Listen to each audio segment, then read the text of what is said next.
그리고 생태마을에 물건 팔 일이 있으면 거기 가서 그 이쁜 얼굴로 물건을 파는데 참 예쁘더라고. 더욱이 나를 향한 마음은 더 이뻤어. 나를 향한 마음은 더 이뻤어.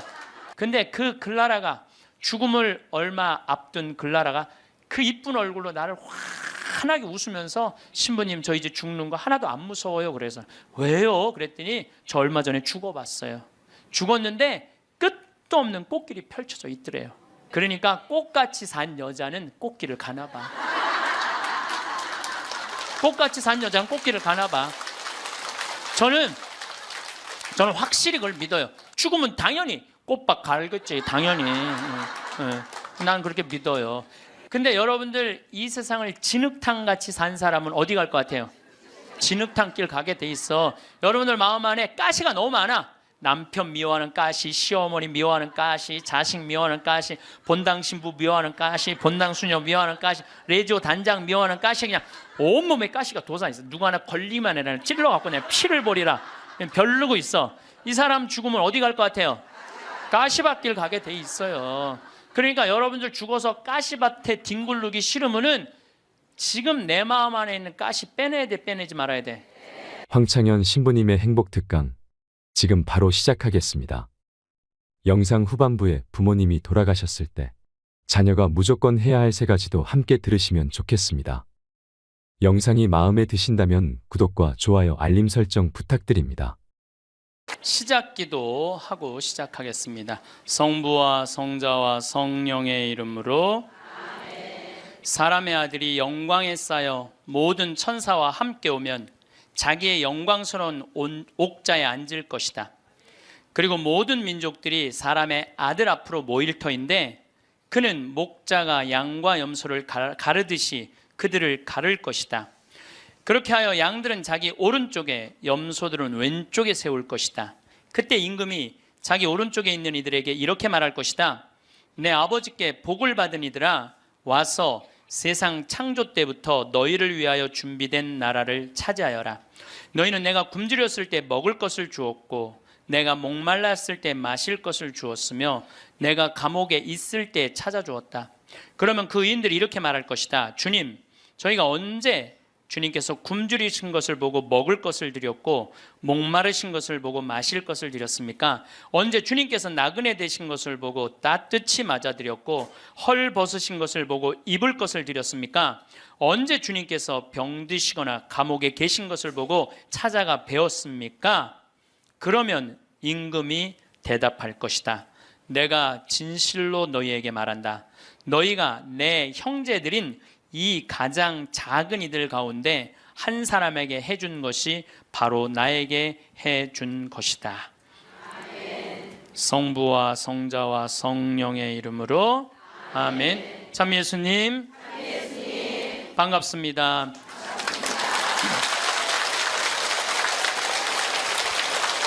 우리는 지금 위령성어를 맞이해서 죽음에 대한 이야기를 심각하게 지금 하고 있습니다. 심각하게 하고 있는데 여러분들은 너무 재밌게 들어주셔서 감사합니다. 제가 20년 전에 평택 비전동 성당에 본당 신부를 할 때요. 이제는 남 경험이 아니라 제 경험입니다. 이제까지는 책에 나온 얘기, 유튜브에 나온 얘기인데 지금부터는 제 얘기를 하도록 하겠습니다.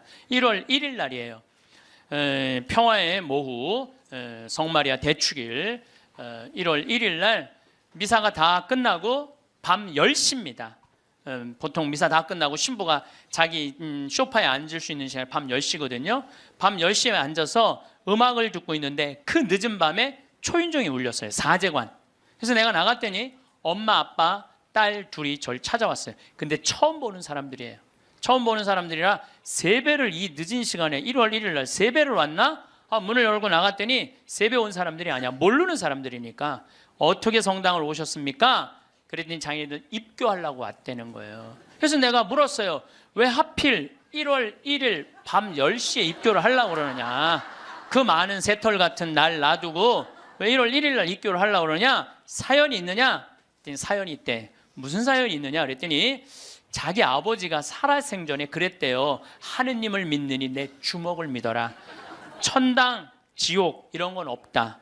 니네들 신부 목사들이 니네들 돈 울겨 먹으려고 겁주는 거다. 죽으면 끝나는 거지 무슨 천국 지옥이 있느냐. 성당에 나가면 다리 몽둥이 부러뜨릴 거다. 아주 철저한 무신론자 할아버지였대요. 근데 이 할아버지가 12월 20일 날 죽은 거야. 죽었는데 딱 죽었는데 저승사자가 까만 모자를 쓰고 까만 옷을 입은 저승사자 둘이 자기를 데리러 왔더래요. 자기는 아무것도 없는 줄 알았더니 까만 옷을 입은 사람이 자기를 끝도 없는 어둠으로 끌고 가더래요.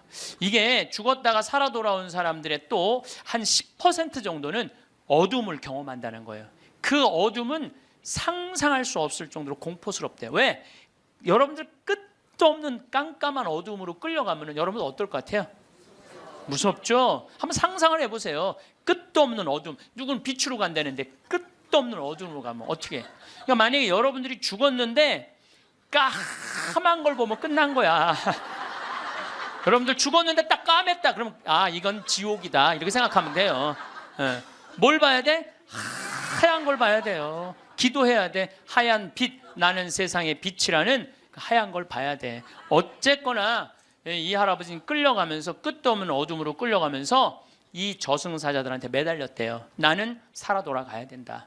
왜 살아 돌아가야 되느냐? 그랬더니 나는 내 자식이 지금 셋이 있는데 그 자식들한테 신앙생활을 못하게 했는데 저승이 없다고 그랬는데 이렇게 저승이 버젓이 있으니 어떻게 하면 좋으냐고.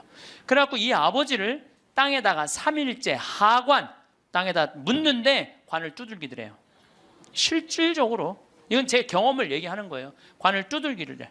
문을 뚜껑을 열어보니까 죽은 아버지가 살아 돌아온 거야. 그야말로 죽은 아버지가 살아 돌아온 거야. 그야말로 죽은 아버지가 살아 돌아온 거예요. 여러분들 아까 내가 첫 시간에 계속 그랬죠. 죽은 아버지가 살아 돌아오면 믿을 텐데 그 죽은 아버지가 살아 돌아온 거야. 죽은 아버지가 살아 돌아와서 내가 죽었더니 저승이 있더라. 너희들 신앙생활 해라. 일주일을 살고 이 할아버지가 다시 죽은 거야. 그러니까 2번 초상을 치른 거죠. 2번 초상을 치르고 난 다음에 이 집안은 밤 10시에 날 찾아온 거예요. 그래갖고 우리 교리반에 등록을 해서 열심히 교리를 받고 한 번도 안 빠졌어요. 이 집 식구들은 열심히 교리를 하고 세례를 준 집이 있어요. 여러분들 이 성서에 부자와 나자로 얘기가 나와요. 마리아 마르타 오빠 나자로 말고 거지 나자로 얘기가 나와요. 아시죠? 네, 이 거지는 아무도 먹을 걸 주는 사람이 없었어요. 그래서 너무 배가 고팠어. 그래갖고 사람들이 그 부자네 집에 갖다 놨어. 그래갖고 그 떨어지는 빵부스러기라고 먹으려고 그랬는데 빵부스러기도 둔 사람이 없는 거야. 오히려 내가 얻어먹으려고 그랬더니 개가 와서 내 종기를 핥고 있었어. 나자로 종기를 핥고 있었어. 그래서 나자로도 죽고 그 부자도 죽었어요. 근데 이 부자가 죽어서 어딜 갔느냐? 지옥을 간 거야. 너무 목이 마려운 거야. 근데 이렇게 눈을 들어 하늘을 보니까 그 나자로는 아브라함 할아버지 품에서 너무 행복하게 있는 거야. 그래서 이 부자가 이렇게 말을 건넵니다. 아브라함 할아버지, 저 나자로한테 물을 좀 한 방울만 축셔서 나를 좀 마시게 해주십시오. 갈증스러운 거죠. 이 갈증이 얼마나 고통스럽겠어요. 그랬더니 아브라함 할아버지가 우리 사이에는 가지도 오지도 못하는 구렁텅이가 있어서 우리가 도와줄 수가 없다. 우리는요 지옥에 있는 영혼은 못 도와줘요. 우리 가톨릭 교리로는 연옥에 있는 영혼은 도와줘도 지옥에 있는 영혼은 못 도와줘요. 가지도 오지도 못한다. 그러니까 이 부자가 이런 말을 해요. 그럼 아브라함 할아버지, 저 나자로를 우리 5형제가 있는데 좀 돌려보내갖고 제발 가난한 사람, 불쌍한 사람 도와주고 돈만 알게 하지 말고 가난한 사람, 불쌍한 사람 도와주게 좀 해달라고. 그랬더니 아브라함 할아버지가 이런 말을 해요. 그들에게는 모세와 예언자가 있다. 그랬더니 이 부자가 기가 막힌 얘기를 해요. 모세 예언자 소용없다. 죽은 나자로가 가야 된다. 그 거지 나자로가 가야 된다. 우리들하고 똑같아요. 지금 많은 사람들은 천당이 어딨어? 하느님이 어딨어? 내가 죽은 아버지가 살아 돌아오면 내가 믿을 텐데. 여러분들 죽은 아버지 살아 돌아오면 그 사람들 믿을 것 같아요? 절대 안 믿어요. 이게 신앙이라는 게요, 믿음이라는 게 얼마나 무서우냐면요, 아무리 기적을 보여줘도요 의심 있는 사람은 그 기적 자체도 부정하는 거예요. 그러니까 예수님이 믿음을 그렇게 강조한 거예요. 그러니까 여러분들 믿으셔야 돼. 또 내가 신학생 때 그냥 잊지도 못하는 사건이에요. 우리 2층 집. 그 집도 다 세례받은 집인데 원래는 그 집은 절을 다녔어요. 절을 다녔는데 그분이 당뇨로 15년 동안 알아 누웠어요. 근데 죽기 3일 전에 부인한테 그러더래요. 여보, 수녀님 좀 모시고 오라고. 그랬더니 아내가 그랬대요. 당신 죽을 때가 되니까 스님하고 수녀님을 구분하지 못하느냐고. 당신은 절에 다니기 때문에 스님을 모시고 와야 된다고. 아니라고. 스님, 수녀님을 모시고. 아래층, 그분이 정확하게 얘기하더래. 아래층 신학생 있는 그 성당에 수녀님을 모시고 오라고. 당신 도대체 왜 그러느냐고. 내가 조금 전에 환시를 봤는데 우리 집에 비행기가 한 대 와서 나보러 타라고 그래서 이게 하늘로 당신을 데리고 가는 비행기라고. 타보니까 신부님, 수녀님이 꽉 차 있더래. 그래서 수녀님이 딱 한 자리, 이게 당신 자리라고. 그런데 내가 깨어난 거야, 이 사람이. 근데 내가 어떻게 천주교로 귀의를 하지 않느냐고. 그래갖고 수녀님이 와갖고 교리하고, 이 집은 다 세례를 받았어요. 요즘은 또 나 그런 얘기 참 많이 들어요. 죽을 때 요새는 하느님이 좀 시대가 변해서 데려갈 때 비행기로 데려간대. 비행기로. 그런 얘기 정말 많이 들어요. 비행기로 데려간대. 그래서 비행기 타고 가는 사람들 많은가 봐. 하여튼 우리가 죽으면은 영원히 여행을 떠나는 건 확실해요. 제가 7년 전에 우리 생태마을에 암 환자가 많이 살고 있어서, 지금은 이제 암 환자들하고 안 살아요. 암 환자가 많이 살고 있는데 그 중에 글라라라고 있어요. 정말로 예쁘게 생겼어요. 얼굴도 예쁘고 마음도 예쁘고. 우리 생태마을에 그 암이 걸려서 왔는데도 우리 생태마을에 물건 팔 일이 있으면 거기 가서 그 이쁜 얼굴로 물건을 파는데 참 예쁘더라고. 더욱이 나를 향한 마음은 더 이뻤어. 나를 향한 마음은 더 이뻤어. 근데 이 글라라가 폐암이 걸린 거야. 폐암이 걸려서 뼈까지 전이 된 상태에서 우리 집에 왔어요.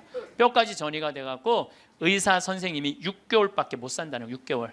근데 이 글라라 자매님은 소원이 있는 거야. 아들이 서울신학교 2학년을 마치고 군대에 갔는데 그 아들이 군대 제대하고 학부 3, 4학년을 마치고 대학원에 올라가고 3년을 더해서 신부 될 때까지 살아서 천미사 참여하는 게 소원이야.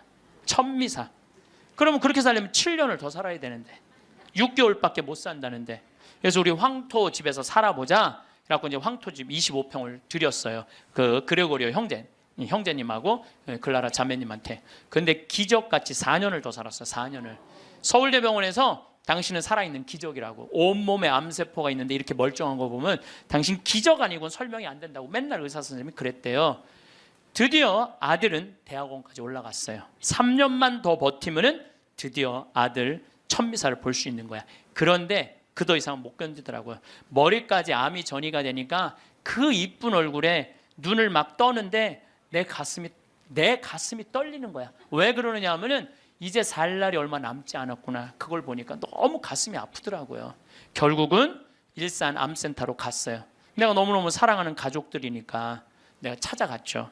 근데 그 글라라가, 죽음을 얼마 앞둔 글라라가 그 이쁜 얼굴로 나를 환하게 웃으면서 신부님 저 이제 죽는 거 하나도 안 무서워요. 그래서 왜요? 그랬더니 저 얼마 전에 죽어봤어요.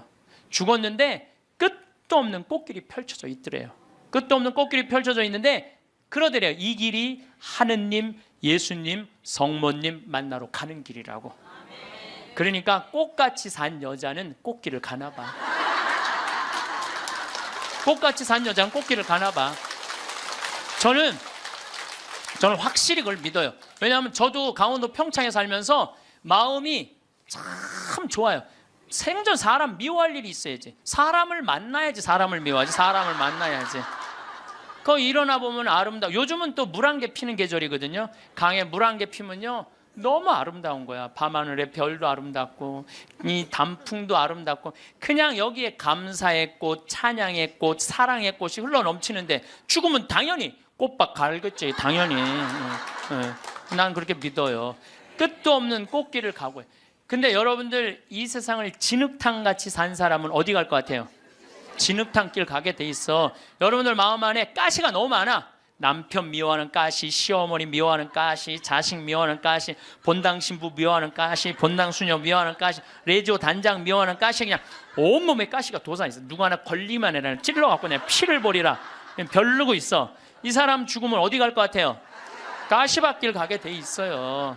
그러니까 여러분들 죽어서 가시밭에 뒹굴르기 싫으면은 지금 내 마음 안에 있는 가시 빼내야 돼, 빼내지 말아야 돼? 누구를 위해서? 그러니까 여러분들 남을 용서하는 게 기분 나쁜 게 아니에요. 남을 용서하는 거는 나를 위해서 용서하는 거야. 그 사람을 위해서 용서하는 게 아니고. 그러니까 다 가시를 빼고 마음 안에 사랑의 꽃, 용서의 꽃, 희생의 꽃, 감사의 꽃, 찬양의 꽃이 있어야 돼. 근데 뭐 여기 많은 교우들 중에 신부님 좀 미워서 죽게 자랑이 아니에요. 그게 나 곧 가시 받길 뒹굴로 준비돼 있어요. 그 얘기하고 똑같은 거예요. 끝도 없는 꽃길이 펼쳐져 있더래요. 너무 행복하더래요. 근데 이 집 첫째 아들이 신학생이고 둘째 아들이 안드레아라는 아이인데 그 딸이 또 하나 있어요. 근데 이 둘째가 너무너무 괜찮은 애야. 엄마 아빠는 우리 생태마을에 와서 4년을 살았지. 이 형은 신학교 들어가 있지. 여동생 밥을 고등학생, 수험생 얘가 다 해주는 거야. 대학생이 자기 대학 다니면서. 또 내가 서울교구 서울 이 강남에 사는데 서울 금본당에 강의 오고 물건 팔러 오면은 또 신부님 오신다고 그 젊은 남자아이가 와서 물건 다 파는 거야. 그리고 야 밥 사줄게 그러니 신부님 동생 밥 해줘야 돼. 그리고 얼마나 괜찮은 애예요. 근데 얘가 군대 가서 뭘 배웠냐면 심폐소생술을 배워둔 거야.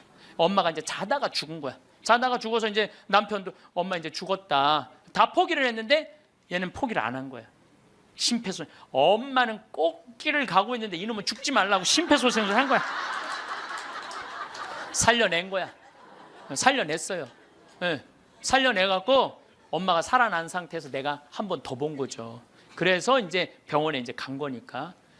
그래서 글라라 자매가 그러더라고요. 신부님 저 이제 죽는 거 하나도 무섭지 않아요. 이게 주님께로 가는 영광스러운 길이 바로 죽음이에요. 그러더라고요. 네. 그래서 내가 글라라 씨한테 그랬어요. 글라라 이제 걱정하지 마라. 아들 천미사는 내가 하늘이 두 쪽이 나도 내가 땅에서 참여하고 글라라는 하늘에서 참여하고 그렇게 하자. 그리고 한 달 후에 글라라는 세상을 떠났어요. 그런데 그 아들이 이번에 서품을 받았어요. 그런데 문제는 그 아들 서품 받을 때 나는 하와이 해외 강의 중이었어요. 내가 하늘이 두 쪽이나도 참여하겠다고 그러는데 금요일 날 이제 서품식이 있는데 금요일 날 내가 고민을 했어. 다음은 사이판 강의인데 어떻게 할까? 이게 내가 약속을 하긴 해야 되는데 하늘이 두 쪽이나도 내가 참여하겠다면 분명히 하늘에서 지켜볼 텐데 내가 하늘을 안 믿으면은 내가 그냥 껴먹을 약속을 껴먹어도 되는데 분명히 하늘나라에서 지켜볼 텐데 그 이쁜 글라라가 볼 텐데 그래서 내가 사이판 강의 옆에 한 2-3시간 가면 그걸 포기를 하고 다시 새벽에 한국에 들어왔어요. 새벽에 한국에 들어와서 평창에 들어갔다가 다시 새벽에 주일날 가서 천미사를 참여를 했어요. 천미사를 참여를 했는데 어쩜 그렇게 아들도 잘나놨는지 엄마가 이쁘니까 아들도 그렇게 잘났더라고요. 미사를 봉헌하는데 너무 잘하는 거야. 정말 첫 미사 엄마를 위해서 난 봉헌하는 것 같더라고 느낌이. 그래서 뭐 나는 수원교구 신부니까 뭐 우리 서울교구 교우들 있고 신부님들 와 있는데 뭐 나는 뭐 잘 알지도 못하니까 하늘에다 대고 얘기했어요. 글라라 아들 정말로 잘나서 하느님한테 정말 잘 봉헌했다. 어쩜 저렇게 미사를 잘 봉헌하고 말도 나보다 어쩜 더 잘해. 내가 계속 글라라고 얘기했어요. 나 이제 천미사 참여했다. 나 약속 지켰다. 그리고 다음 날 내가 사이판으로 다시 갔어요. 근데 그 안드레아라는 동생이 미국 유학 중인데 형 서품식이니까 들어왔어. 내 사이판 갔다가 다시 만났어요. 내가 안드레한테 물어봤어요. 내가 너 요즘 네 강의를 한다. 네가 엄마 살려낸 강의 하는데 너 엄마 정말 살려낸 거 맞냐? 이렇게 자기가 정말 살려낸 거 맞다는 거예요. 우리가 죽는 걸로 끝나는 게 아니에요. 하늘나라로 꽃길로 여행을 떠나는 거예요. 여러분들 이제 죽는 거 싫어요? 좋아요? 이제 진짜 좋아요? 좋아해야 돼. 우리 그리스도인이 죽는 걸 싫어하면 안 돼. 그래도 죽는 게 싫어. 그래도 살아있는 게 나아. 왜 여러분들 죽는 게 싫은 줄 아세요? 생이별 때문에 그래요. 첫 번째 죽는 게 싫은 건 두려움. 죽음 이후에 어떤 세상이 펼쳐질지 희미하게 아니까. 사도 바오로 말대로 희미하게 아니까 그리고 내가 천당을 갈지 연옥을 갈지 진옥을 갈지 나는 모르잖아. 그러니까 죽는 게 두려워. 두 번째 죽는 게 두려운 이유는 생이별 때문에 그래요. 죽음은 더 이상 사랑하는 남편 볼 수 없잖아. 죽으면 더 이상 사랑하는 아내 볼 수 없고 아무리 천당을 간다고 해도 이별 아니에요. 사랑하는 자식 볼 수 없고 사랑하는 부모 볼 수 없는 거예요. 지난 봄에 내 친한 동창 신부 아버지가 돌아가셨어요. 근데 나는 그 신부하고도 친하지만 그 아버지하고도 참 친했어요. 그 아버지가 얼마나 나를 좋아했느냐면은 안중분인데 요맘때만 되면 쌀을 쪄서 햅쌀을 갖고 평창까지 갖고 오시는 거예요. 그래갖고 신부님이 새쌀, 햅쌀 먹으라고. 그렇게 친했던 아버지가 나하고 또 똑같이 위암도 같이 걸렸어. 그 같은 시기에. 근데 그분은 3기, 나는 1기. 그래서 나는 뭐 아무 문제가 없었는데 3기인데 안 되겠더라고요. 그래서 이제 84살에 돌아가신 거, 이번 봄에. 근데 이렇게 이제 관에 누워 계신 걸 보니까 우리 아버지도 84살이거든요. 아버지도 84살이니까 우리 아버지도 이제 세상을 떠날 날이 얼마 남지 않았구나, 이런 생각이 드는 거예요. 나도 아버지하고 이별할 날이 얼마 남지 않았다는 생각을 하니까 갑자기 슬프더라고. 이별을 해야 된다는 생각에. 내가 아버지를 정말 좋아하거든요. 참 잘생겼어요, 우리 아버지. 잘생겼거든요, 아버지가. 참 잘생겼어요. 그리고 아주 선비 같고 보면 아주 기분이 좋아요. 근데 이 좋은 아버지하고 이별해야 된다니까 슬프더라고. 그래서 내가 그때부터 나하고 약속한 게 있어. 한 달에 한 번 아버지하고 반드시 밥을 먹으리라.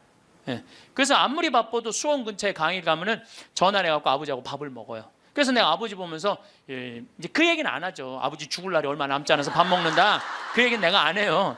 아버지 죽을 날이 얼마 남지 않아서 밥 먹는다, 그런 얘기는 안 해도 이렇게 보면서 내가 이 아버지랑 자주 밥 먹어야지. 앞으로 봄은 얼마나 보나. 1년에 그래봤자 12번밖에 더 먹어요. 여러분 그렇지 않아요? 늙으신 부모님들. 내가 기껏 봐야 얼마나 보겠어. 20년밖에 더 보겠어, 아버지? 그러다 아버지가 100살에 돌아가셨어. 그러면 난 슬프지 않을 거라는 거예요. 그때는 떠나보낼 수 있어요. 살 만큼 살면 떠나보낼 수 있어요.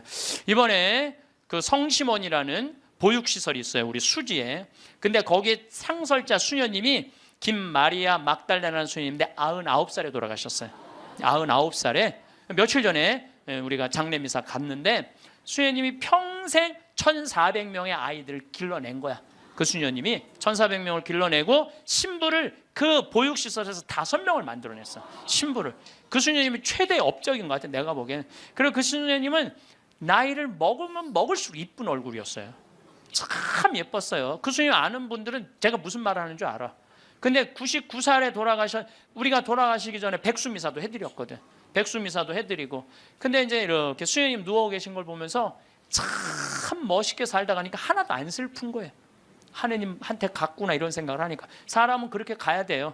우리 아버지가 100살까지 살다가 행복하게 하면 난 행복하게 떠나보낼 수 있다, 이거 아버지. 떠나보낼 수 있어요. 그런데 이번에 세월호에서 죽은 애들, 피지도 못한 꽃이 죽으면 가슴이 아파요, 안 아파요? 얘네들 때문에 왜 아픈지 알아요, 여러분들? 얘네들 엄마들 생각을 해봐. 밥 한 번 더 차려주고 싶고, 한 번 더 쓰다듬어 주고 싶고, 장가도 보내고 싶고, 시집도 보내고 싶고, 쑥쑥 자라고 웃는 모습 하나만 봐도 너무 예쁘고 좋은데 이젠 더 이상 아무리 밥을 차려주고 싶어도 차려줄 수도 없고, 아무리 같이 손잡고 여행을 가고 싶어도 갈 수가 없는 거예요. 내가 아무리 세월호에서 죽은 아이들 천당 접수했다고 이야기한들 이 엄마들한테 위로가 될까요? 이별이 그래서 슬픈 거예요. 사랑을 마저 하지 못했기 때문에. 여러분들 사랑 마저, 이제 좀 사랑 좀 하려고 그랬는데 죽으면 아파요, 안 아파요? 그래서 저는 사랑도 나중에 하지 말아라. 사랑도 언제 해라? 지금 해라. 죽고 난 다음에 울며 불며 통곡하지 말고. 여러분들 주위에 있는 사람들 어떻게 다 소중한 사람들이에요. 지금 사랑해야 돼. 나중에 사랑. 그 어떤 아버지가 단식하고 막 그러면서 그 아이한테 해주지 못한 게 너무 가슴 아프다고 그러잖아요.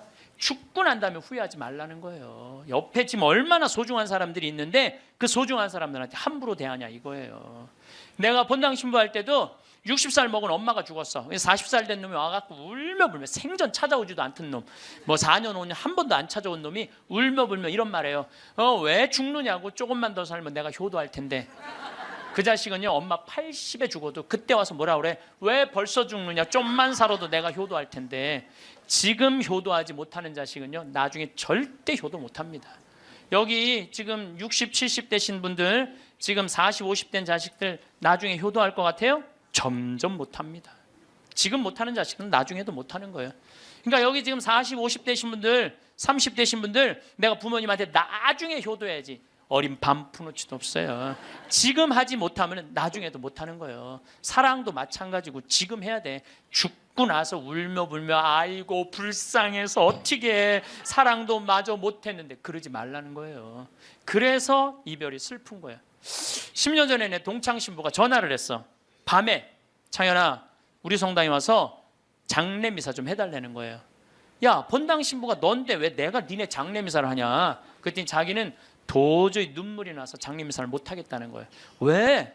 고등학교 2학년 여학생, 자기를 너무나 따르던 여학생인데 미사 해설도 하고 독서도 하던 아이인데 백혈병에 걸려서 죽었다는 거예요. 백혈병에 걸려서 죽어서 그 집에 갔는데, 초상집에 갔는데 그렇게 눈물이 나더래요. 그 아이의 모습을 보고. 그래서 이 신부가 이제 저녁에 집에 와서 고민을 한 거야. 아니 그 사진만 봐도 눈물이 나는데 장례 미사 할 때 자기는 끝까지 할 자신이 없더래요. 그래서 나한테 전화를 한 거야. 네가 좀 해줬으면, 아무 상관없는 네가 와서 좀 해줬으면 좋겠다는 거예요. 그래? 그럼 내가 가서 해줄게. 갔어요. 갔더니 정말 꽃같이 생겼더라고. 예쁘게 생겼어. 그걸 엄마 아빠가 맨 앞에서 보니 안 울어요. 처음부터 울기 시작을 해요. 또 수녀님이 옆에 위로한다고 옆에 앉아있던 수녀님도 그냥 같이 울고, 성당 같이 학생활동하던 애들도 울고, 그걸 보니까 교우들도 울면 계속 울잖아. 다 우는, 옆에 신부 울고 다 우는 거야. 나만 안 울고. 내가 끝까지 했어. 나만 안 울고. 이 피지 못한 꽃이 죽을 때 우리는요 슬픈 거예요. 나는 이번에 그 유병원 씨가 처음에 내가 한 100억 정도 해갖고 보상해 주겠다. 나는 그 말이 얼마나 화가 나는지 몰라요. 왜냐하면요 거기 죽은 아이 중에 2명은 예비 신학생이야. 신학교 가려고 그랬던 애들이 우리 교회 안에도 있었어요. 그리고 거기 보니까 그림 잘 그리는 애들도 있고, 거기에 무한한 가능성, 돈으로 따질 수가 없는 거예요. 돈으로 따질 수 없는 꽃을 꺾은 거야. 그럼 책임을 지고 죽어야지. 그게 뭐야? 도망 다니다가 이것도 아니고 저것도 아니고 산 것도 아니고 죽은 것도 아니고. 이 정말로 화가 나요. 화가 나. 그걸 보면은요 얼마나 소중한 아이들인데 우리들이, 이 어른들이 걔네들 앞에 창피한 거예요. 지금 어른들이 그 아이들한테 창피한 거예요. 이거 나는 그때 물론 그 유병원 씨도 나쁘다고 생각하지만 나도 반성 많이 했어요. 난 도대체 뭘 교우들한테 가르친 거야. 내가 못 살았기 때문에 저 아이들이 죽었지 않았나 이런 생각 들더라니까요. 우리 모두의 잘못이죠. 피지 못한 꽃. 그리고 또 장례미사 할 때 언제 이 아프냐 하면은 30살, 40살 된 엄마가 폐암, 위암, 유방암 걸려갖고 3살, 5살, 8살짜리 낳아놓고 애들이 소복 입고 앉아있는 거 쳐다보고 있으면요 가슴이 아파요. 이 엄마는 뭘 못한 거야? 도리를 못한 거야. 부모로서의 도리를 해야 되는데 부모로서 도리를 못한 거야. 부모로서 애들은 적어도 시집장가 보내고 죽어야 될 거 아니야. 근데 그냥 중간에 그냥 그렇게 병으로 죽으면 걔네들은 어떻게 하라고. 여러분들 막내까지 다 시집장가 보냈어. 마지막 신혼여행 떠나보내고 손님 다 보내고 부부가 저녁에 이렇게 차 한잔 마시면서 뭐라 그래요? 여보 우리 이제 죽어도 여한이 없다. 그러죠? 죽어도 여한이 없다. 할 도리 다 했으니까 사람은 세상에 살면서 사랑도 원도도 없이 해야 되고 도리도 해야 돼. 도리도. 또 60살 먹은 아줌마가 시집을 왔더니 남편이 노름하고 빚을 잔뜩 져놨어. 그래갖고 그 빚 갚는다고 토요일날 일요일날 놀아봤던 적이 없어. 뼈가 빠지게 일을 했어. 자식들 교육시킨다고 그 잘난 옷 한 번 백화점에서 사 입어봤던 적이 없어. 맨날 10,000원짜리 2,000원짜리 길에서 사 입었어. 친구들 뭐 무슨 유럽 여행 가느니 동남아 여행 가느니 그래도 니네들이나 갔다 오라 그러고 그 돈 가지고 빚 다 갚았어. 그 60살이 돼서 빚도 다 갚고 자식도 다 키워놨어. 돈도 어느 정도 생겼어. 그래갖고 나도 이제 남들처럼 한번 호강 한번 해봐야지. 그래갖고 이제 나가서 외식 한번 하면 먹으면 속이 미식거리네. 미식거리더니 급기야는 뒷목이 땡기는 거야. 그래서 이상하다. 소화제 먹어도 안 되니까 병원에 가보니까 위암 말기라는 거야. 그럼 여러분들 위암 말기 환자들이 뒷목이 땡겨요. 이상하게. 3개월밖에 당신 못 산다고. 그러면 이 60 먹은 아줌마 죽어요 못 죽어요? 한번 호강 한번 해보려고 그랬더니 이제 한번 나도 남들처럼 여행도 다니고 맛있는 것도 사 먹으려고 그랬더니 나보러 죽으랜다고. 난 억울해서 못 죽는다고 그래. 사람은요 이 세상에 태어나고 뭐를 해야 되냐면 호강을 해야 돼요. 행복해야 돼요. 이걸 못하면요 죽을 때 한이 돼서 못 죽어요. 그리고 우리가 살면서요 여러분들 뭐가 있느냐면은 살면서 기뻐야 돼. 내가 봉사활동에 여기 교우들 아마 봉사활동하는 교우들 많을 거야. 그렇죠? 근데 하는 게 너무 힘들어. 지겨워. 근데 예수님 십자가 어디 갔어? 예수님 십자가 예수님 얼마나 고통스러웠을까? 저거 따라서 그 지겨운 그 봉사활동을 십자가 생각하고 계속해. 기쁨이 하나도 없어. 그런 분들 나한테 상담하면 내가 뭐라는 줄 알아요? 당장 관두라고 그래요. 예수님 십자가 생각하고 계속 하지 말라고. 그런 사람들이 나중에 열받으면 예수님 다시 십자가 못 박을 사람들이에요. 못 박을 사람들. 예, 그런 사람들이 못 박아요. 되게 기쁨이 없는 사람들이 나중에 그 공동체를 다 깨요. 뭐든지 기뻐서 해야 돼. 뭐든지 즐거워서 해야 돼. 내가 기쁘지 않고 즐겁지 않으면요 나중에 죽을 때 한이 되는 거예요. 저는 이번에 아프리카 여름에 7, 8월 달에 아프리카하고 남미를 갔어요. 그 말로는 봉사 선교로 갔는데 내가 비행기를 105시간을 탔어. 105시간. 그러니까 5일 동안 비행기를 탄 거 5일 동안 하늘에 떠 있었어. 그것도 비즈니스도 아니고 이코노미로만. 근데요 많은 사람들은 다 그래요. 신부님 힘들지 않느냐고. 근데 저는요 하나도 안 힘들어요. 너무 좋아요. 내가 막 교우들 만나러 가고 아프리카 가는 게 아프리카까지 가는데 26시간 비행기를 타야 돼요. 여기서. 그런데도 하나도 지겹지도 않고 너무 좋아. 비행기 안에 있으면서 글 쓰고 이번에 이제 그 비행기 안에서 5일 동안 아무도 나를 건드리지 않잖아. 여기 있으면 그냥 온 사람이 날 건드리는데 비행기 안에서는 아무도 날 안 건드리거든. 그럼 5일 동안 그 책 쓴 거 그거 갖고 이제 원고로 이제 책을 이번에 내요. 그리고 나는 비행기 타면 즐길 줄을 알아요. 밤 비행기 타면요 여러분들한테만 내가 가르쳐 드리는 거야. 밤 비행기를 타면은요 비행기 표를 창가를 꼭 끊으세요. 창가. 그것도 날개에 끊으면 안 되고 맨 뒤에 꼭 꼬리 쪽에 끊으세요. 꼬리 쪽에. 그래갖고 비행기가 하늘에 올라가면요 깜깜할 때 창문을 열어보세요. 별이요 아래로 쫙 보여요. 별이 위로 보이는 게 아니라 아래로 쫙 보여요. 별똥별이 아래에서 쫙쫙 떨어질 때요 별똥별이 하룻밤에 2만 개가 떨어지니까 창문 열면 여러분들은 아무 때나 볼 수 있어요. 얼마나 환상적인지 몰라요. 근데 잘 모르고 날개에다 끊으면 그 유도등 때문에 아무것도 안 보여요. 그래서 내가 맨 끝에 끊으라는 거예요. 비즈니스 끊으면 더 좋지. 비즈니스는 날개 앞이니까 잘 보이죠. 근데 거기 너무 비싸니까 날개 끝에 끊어갖고 가면은요 시간 가는 줄 몰라요. 글 읽고 책 쓰고 졸리면 자고 좋아서 하는 일이니까 힘들지가 않은 거예요. 그러니까 우리 인간은 살면서요 즐거워야 돼. 근데 호강을 못하고 죽는 사람들이 괴로운 거야. 그래서 저는 여러분들한테 삶을 좀 즐겨라. 청승 좀 떨지 말아라. 제발. 돈 있는 사람이든 없는 사람이나 다 똑같아. 돈 있는 사람, 돈 없는 사람이나. 그래서 제가 지난 2월 달에 우리 성지순례를 다녀왔어요. 80명의 교우들하고 이스라엘을 10일 동안 걸었어요. 그러니까 무슨 로마 갔다 오고 프랑스 갔다 오고 이게 아니라 나자렛에서부터 갈릴레아까지 걸었어요. 65km를. 근데 이스라엘은 딱 반으로 나누면 돼. 반 딱 나눠갖고 남북 우리나라 38선 가로듯이 반 나눠갖고 아래는 이 예루살렘, 예리고, 베다니아, 그 다음에 가자지구 요즘 전쟁하는 데 있죠? 거긴 사막이에요. 볼 거 아무것도 없어요.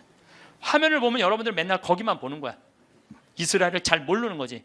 근데 나자렛에서부터 갈릴레아까지는 지중해성 기후예요. 그래서 11월 달에 우기가 시작이 돼. 지금부터. 그럼 2월 달이 되면은요 그 이스라엘 갈릴레아 들판 전체가 꽃으로 덮쳐요. 꽃으로. 그러니까 이스라엘을 성지순례 가면은 2월, 3월, 4월에 가야 돼. 막 아무것도 모르는 사람이 6, 7월에 여름에 가는 거야. 가면 아무것도 볼 게 없어요. 근데 2월 달에 가면은요 들판에 빨간 아네모네꽃, 우리나라 양귀비꽃 같은 게 있잖아요. 끝도 없이 펴 있어요. 쫙 80명의 교우들이 그 이 아네모네꽃 사이로 걸어가는데 한 폭의 그림이야. 그리고 이제 예수님 루카복음의 4장에 오늘 나한테 기름 부음 받았다. 가난한 이들한테 해방, 묶인 이들한테 자유를, 눈먼 이들에게 빛을. 이게 나한테 이루어졌다. 그러니까 나자렛 동네 사람들이 저거 목수아들 아니야? 목수아들인데 무슨 자기가 왕이 된대 멱살을 끌고 예수님을 끌고 가요. 어디로 끌고 가냐면 점프 마운틴이라고 시험산으로 끌고 올라가. 거기서부터 걷기 시작을 하는 거예요. 왜냐하면 성서에 그렇게 나와 있거든요. 밀어 떨어뜨리려. 거기 보면 돌바위야. 밀어 떨어뜨리면 예수님은 뼈도 못 추려. 그 이스라엘 평화 밑으로 극절벽이야.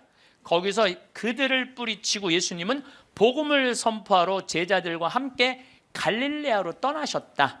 거기서 그걸 읽고 우리도 떠나는 거예요. 80명이. 이 예루살렘 대학에서 이번에 2000년 전에 예수님이 2000년 전에 어느 길로 갔을 거를 그대로 고증을 다 해놨어요. 그래서 Jesus Christ Trail이라고 그래. 그리스도의 발자취라고 그래. 그걸 그대로 80명이 따라간 거야.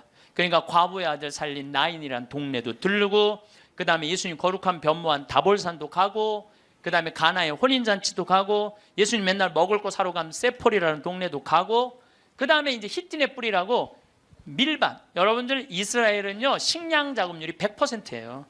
밀밭이요 끝도 없어요. 우리가 이스라엘 잘 모르는 게 너무 많아. 맨날 비행기 타고 버스 타고 다녀서 몰라. 걸어 다녀 보면요 밀밭이 끝도 없어. 그리고 양쪽에는 노란 겨자꽃이 65km 내내 펴 있는 거예요. 노란 겨자꽃이. 겨자가 왜 노래인 줄 알아요? 꽃이 노래서 겨자가 노래인 거예요. 네, 꽃이 노래서. 네, 그걸 열어보면은 노래요. 실질적으로. 네, 겨자를 이렇게 밀어보면은 그러니까 65km 내내 가는 내내 예수님하고 제자들이 본 거라고는 겨자꽃밖에 본 게 없는 거야. 그래서 예수님 말만 하려고 그러면 겨자꽃이 보이니까 저거 봐라. 겨자씨 하나만한 믿음만 있어도 돌 모아가 나면 산에 있는 거 바다에 심겨질 것이다. 그리고 갈 때는 이 무릎 정도의 겨자가 자랐는데 갈릴레아 도착을 하니까 더미로 산더미로 5m 6m로 겨자꽃이 동산으로 이루고 있는 거야. 저거 봐라. 하늘나라는 저거와 같다. 나는 이게 여러분들 가봐야 알아. 이렇게 백날 말하면 소용없어. 이런 얘기를 들으면은 무슨 생각이 들어요?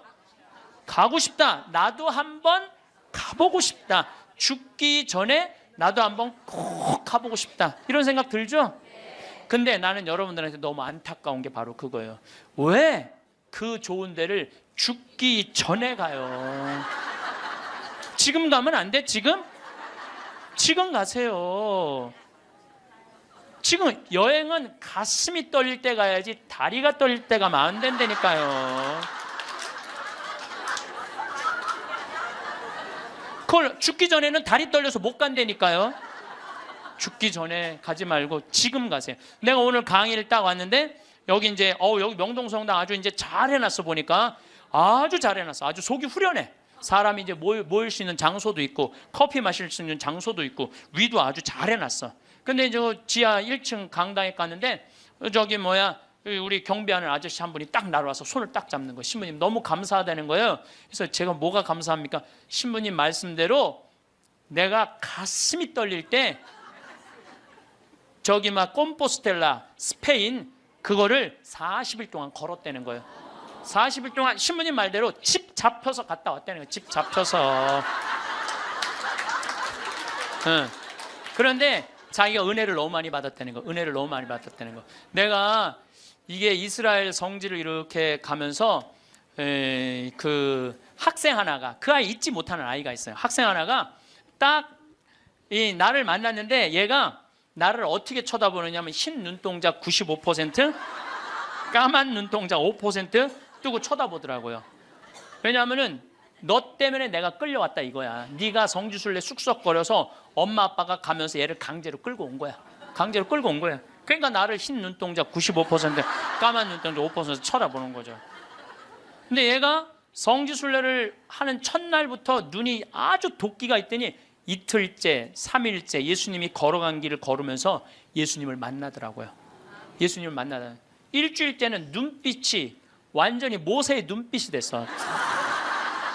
관상의 눈빛이. 근데 얘가 성지순례하고 한 달 후에 나한테 편지를 했어요. 신부님, 저 가슴이 뜨거워서 어떻게 주체할 수가 없어요.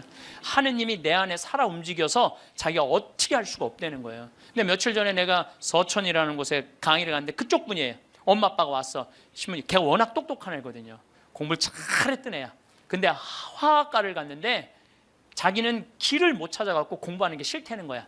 근데 얘가 지금 학교를 관두고 의대 공부를 한다는 거예요. 그래서 이제 내가 그랬거든. 나 지금 아프리카 봉사 가니까 의사가 돼갖고 좀 공부 좀 해라고. 근데 얘 공부하는 거예요.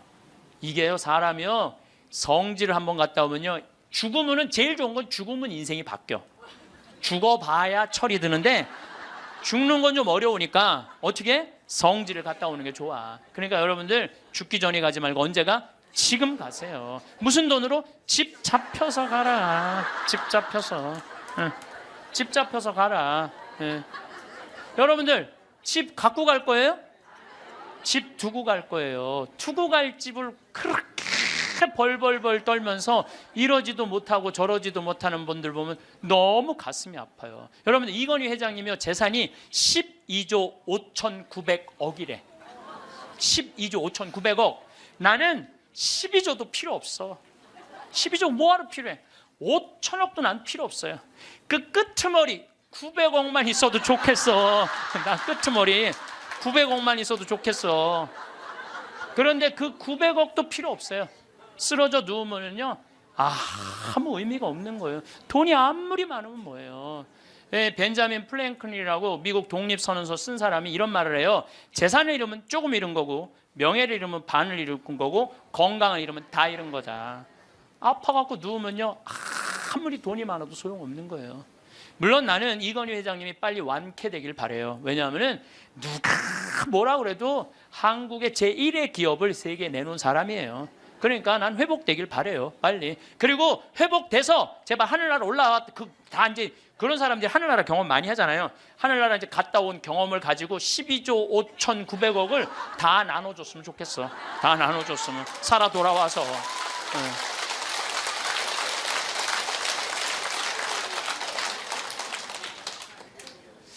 우리가요, 인생은 땅 따먹기 하고 똑같은 거예요. 여러분도 어렸을 때 땅 따먹기 해봤어요, 안 해봤어요? 해봤죠? 땅 따먹기. 동그라미 운동장 그리고 이렇게 신발 이렇게 돌려갖고 10원짜리로 3번 튀겨갖고 들어오면 내 땅, 못 들어오면 내 땅 아니고 막 그러다가 점점 땅이 좁아지는데 금이 닿으면 닿니 안 닿니 머리끄댕이고 막 싸우고 그러잖아요. 해가 뉘엿뉘엿질 때 엄마가 데리러 나와요. 철수야, 영희야, 너 해졌다. 밥 먹으러 가자. 그럼 얘네들 중에 단 한 명도 엄마, 나 이거 내가 오늘 오후 내내 딴 땅이니까 나 이거 파갖고 들어가면 안 돼? 그리고 학교 운동장 파갖고 들어가는 애들 있어요?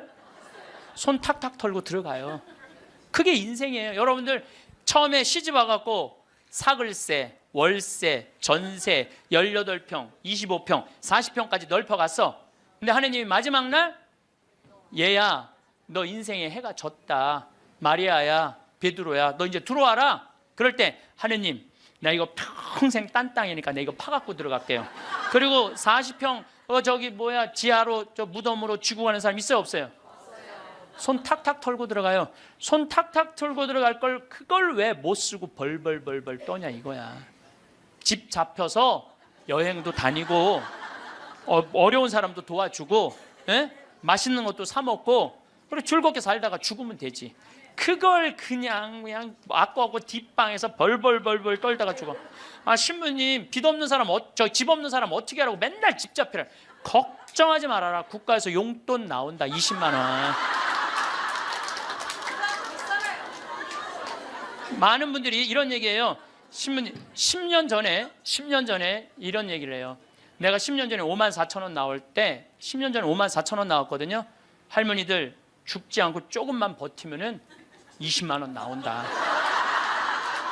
20만 원 나왔어요. 제가 다시 얘기합니다. 여러분들 이제 죽지 않고 좀만 10년만 더 버티면요, 얼마 나오면 50만 원 나와요. 50만 원 나오게 돼 있어요. 그런데 문제는 돈이 나오고 안 나오고가 문제가 아니에요. 그 돈을 쓸 줄을 모르는 거예요.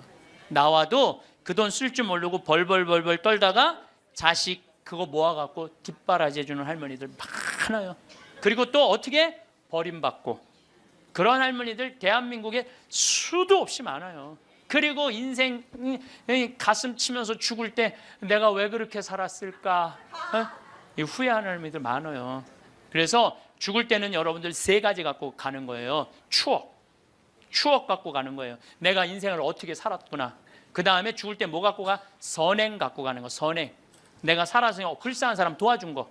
그리고 죽을 때 뭐 갖고 가냐? 믿음 갖고 가는 거. 믿음. 이 세 가지가 없는 사람은요, 무슨 노잣돈, 무슨 신발 세 켤레, 밥 세 그릇을 갖고 가는 게 아니야. 추억이 없는 사람은 죽을 때 억울해서 못 죽어요. 선행이 없는 사람 죽을 때 불안해서 못 가요. 믿음이 없는 사람 그야말로 노잣돈이 없어서 못 떠나는 거예요. 이 얘기는 내가 다음 시간에 이 얘기는 하도록 하겠습니다. 마침 기도 바치겠습니다.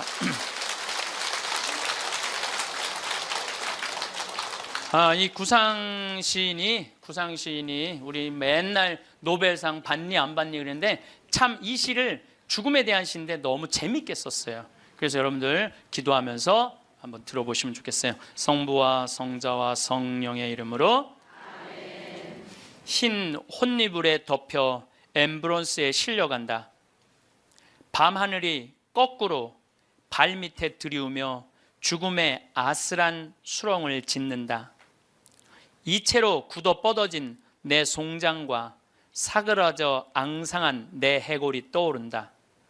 돌이켜 보아야 차고 투성이 한평생 영원한 동산에다 꽃 피울 사랑커녕 땀과 눈물의 새싹도 못 지녔다.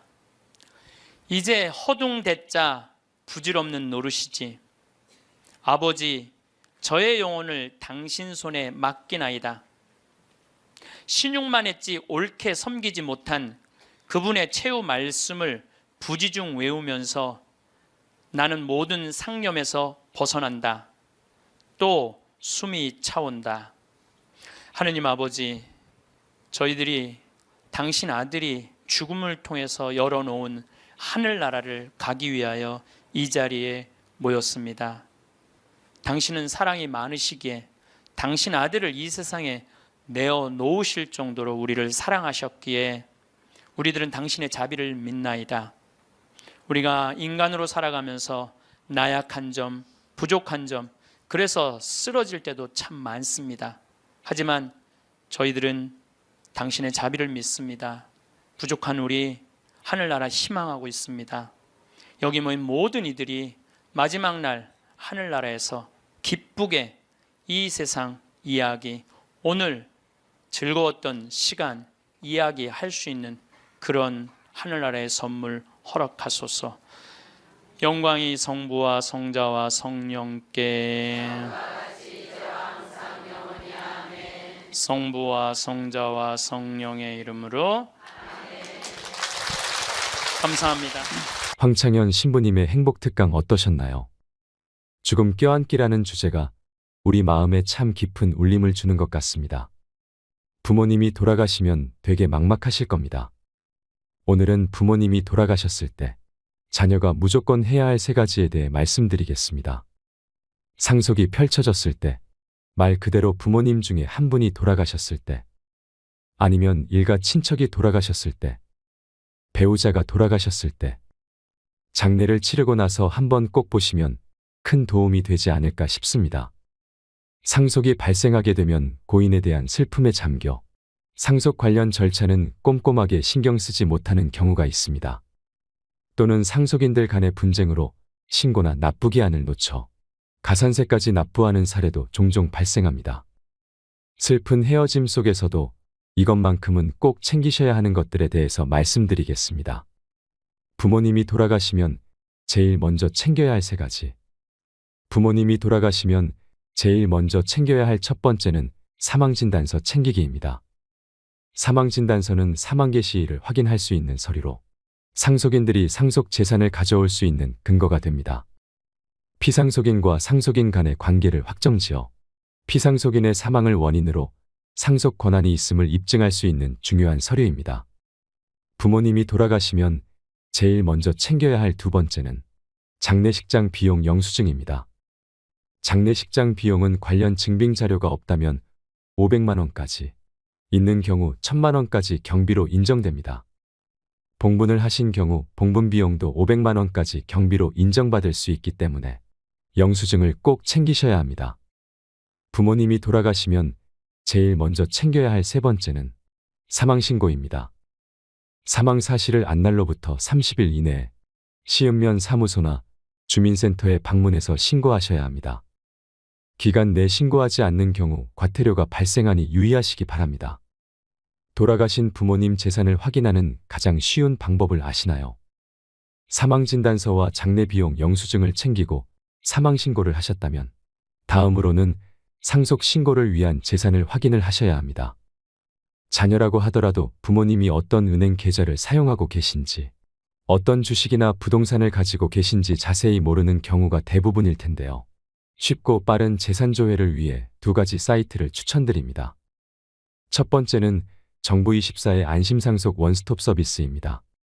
정부24 홈페이지에 들어가셔서 안심상속 원스톱 서비스를 이용하면 쉽고 빠르게 피상속인의 금융거래, 토지, 건축물, 세금, 연금, 자동차 등 모든 재산을 한 번에 통합 조회할 수 있습니다. 두 번째는 금융감독원의 상속인 조회 서비스입니다. 여기에서는 상세 내역을 프린트해서 볼 수 있는 문서 형태로 확인이 가능합니다. 은행, 보험 내역을 세부적으로 확인 후 예금 및 보험금을 수령할 수 있습니다. 돌아가신 부모님이 쓰시던 핸드폰은 어떻게 해야 할까요? 보통은 부모님이 쓰시던 휴대폰을 해지하시지만 1년 정도는 낮은 요금제로 유지하시는 걸 권해드립니다. 세 가지 이유에서인데요. 첫 번째는 사진을 보며 추억을 되새길 수 있다는 점도 있고, 두 번째로 채권 채무 관계를 확인하는 데도 필요합니다. 받을 돈은 상속재산에 포함하고 갚아야 할 돈은 채무 공제로 제외해야 하니 상속세 신고 전에 채권 채무자와 연락하셔서 내용 및 금액을 확인하셔야 합니다. 마지막으로는 부고 소식을 듣지 못한 사람들을 위해서입니다. 해외에 체류하는 등 개인 사정으로 연락을 받지 못한 분들에게 작고 소식을 전할 수도 있습니다. 그리고 한 가지 더 아셔야 할 게 있습니다. 자식에게 용돈을 잘못 주면 상속세 폭탄을 맞습니다. 상속세 신고 시 주의하셔야 하는 점에 대해 한 가지 말씀드립니다. 바로 사전증여재산입니다. 상속세는 상속세 및 증여세법 상위 과세표준과 세율을 적용받음에 따라 상속인은 10년 이내, 상속인 외의 자는 5년 이내에 사전증여재산을 합산하게 됩니다. 만약 상속 당시 상속재산은 10억 원이더라도 10년 이내 100억 원을 증여한 내역이 있으면 이를 합산하여 110억 원으로 신고하셔야 합니다. 따라서 10년간 피상속인의 모든 계좌 내역을 받아서 사전증여 내역을 확인하셔야 상속세 신고 시 누락되는 부분이 없이 신고할 수 있습니다. 많은 분들이 과연 국세청에서 10년치 계좌 내역을 다 볼까 궁금해하실 텐데요. 네, 10년치 내역을 다 봅니다. 사망 전 10년 내에 주거래 은행을 바꾸었다면 이를 파악하여 10년간 모든 계좌 정보를 확인하는 게 중요합니다. 10년치 계좌 내역만큼은 전수로 확인하기 때문에 반드시 꼼꼼하게 확인하셔야 가산세를 피할 수 있습니다. 본세보다 무서운 게 가산세라고 하죠. 누락된 부분에 대한 조사가 실시되어 상속세가 추징되는 경우 무신고 가산세와 납부 불성실 가산세가 발생하는 점을 유의하셔야 합니다. 실제로 잘못된 신고로 증여재산가액은 3억 원이었으나 추후 가산세까지 추징되어 납부해야 할 세금이 3억 2천만 원이 된 경우도 있었습니다. 만약 고인의 자산보다 채무가 많은 경우에는 상속포기나 한정승인 제도를 활용하셔야 합니다. 상속포기는 피상속인의 자산과 채무 일체를 포기하는 것이고, 한정승인은 채무액까지만 자산을 승계하는 것을 말합니다. 고인의 자산과 채무 내역을 최대한 빨리 파악하셔서 과도한 채무 승계로 인한 피해가 없도록 하셔야 합니다. 마지막으로 부모님이 돌아가시면 6개월 내에 꼭 해야 하는 것에 대해 말씀드리겠습니다. 첫 번째는 부동산 감정평가입니다. 보통은 시가라고 하는 유사매매 사례 가격으로 부동산 평가를 합니다. 이는 같은 단지 내에 같은 면적 또는 5% 이내 면적의 물건, 공동주택 가격의 5% 이내의 부동산이 상속 개시일 전후 6개월 내에 팔린 가격을 말합니다. 다만 부동산 시장이 급락하는 상황에서는 부동산 감정평가를 받으시는 걸 추천드립니다. 부동산 감정평가를 받아 줄어든 평가액으로 상속세를 신고한다면 상속세 부담을 줄일 수 있습니다. 다만 추후 해당 자산 매도 시에는 해당 감정가가 취득가가 되기 때문에 미래의 양도소득세는 늘어날 수 있습니다. 반드시 줄어드는 상속세와 늘어나는 미래의 양도소득세를 비교하셔서 전략적으로 선택하셔야 합니다. 두 번째로 상속세뿐만 아니라 취득세, 종합소득세 등 각종 세금을 기한 내 신고하셔야 합니다. 간혹 상속인들 간의 분쟁으로 상속재산에 대한 소유권이 명확하게 정해지지 않은 경우에도 기한은 꼭 지키셔야 합니다. 그렇다면 세금은 누가 어떻게 낼 것이냐 고민이 많으시죠? 이때는 피상속인 계좌를 공동계좌로 만들 것을 추천드립니다. 우선 세금은 기한 내 납부하신 후에 상속인들 간 조율하시는 것이 현명합니다. 만약 고인이 사업자였다면 종합소득세 신고도 6개월 내에 해야 합니다. 흔히들 다음연도 5월까지라고 알고 계시는데 사망이 발생한 경우는 예외적으로 6개월 이내에 신고해야 합니다. 최대한 빨리 진행하셔야 신고 및 납부 지연으로 인한 불이익을 피하실 수 있습니다. 우리 주변에 사랑하는 이가 떠나면 헛헛한 마음을 추스르기 힘들겠지만 또 누군가는 장례 후 절차를 진행해야 하지요. 주위의 소중한 분들께 이 영상을 공유해 주세요. 언젠가 필요한 순간에 도움이 되었으면 좋겠습니다. 오늘도 함께 해주셔서 감사드립니다. 이상으로 책틀맨이었습니다. 지혜를 쌓는 당신의 오늘이 아름답습니다. 더 좋은 영상으로 찾아뵙겠습니다.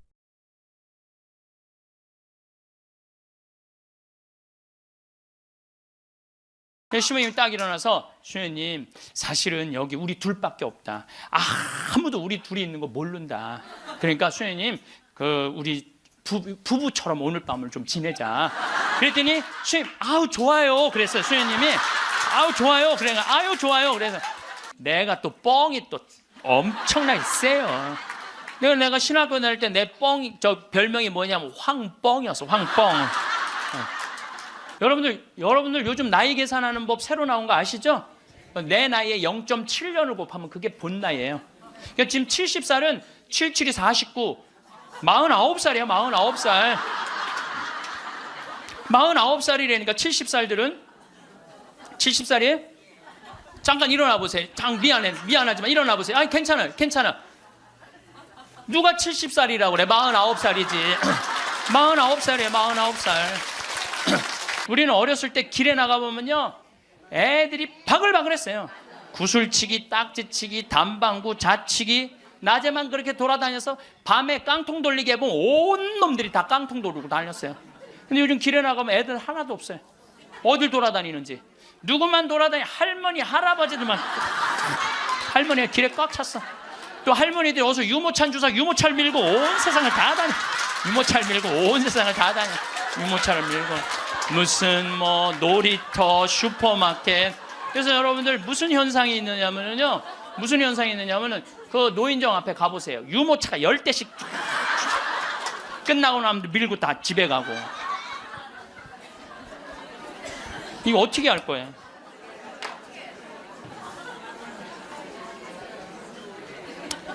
여러분들 애들 다 떠나고 남편하고 있으면 깨가 쏟아질 것 같아요?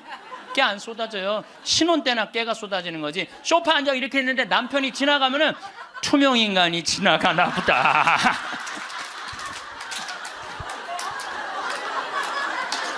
황창현 신부님의 행복 특강 지금 바로 시작하겠습니다. 오늘 영상은 황창현 신부님의 말센스가 더욱 돋보이는 강의입니다. 저도 한참을 웃으면서 시간 가는 줄 몰랐는데요. 유쾌함이 넘치는 말씀 속에서 삶의 지혜를 찾는 시간이 되시길 바랍니다. 영상 후반부에 병을 미리 막는 10가지 방법도 함께 들으시면 좋겠습니다. 영상이 마음에 드신다면 구독과 좋아요, 알림 설정 부탁드립니다. 참 예수님.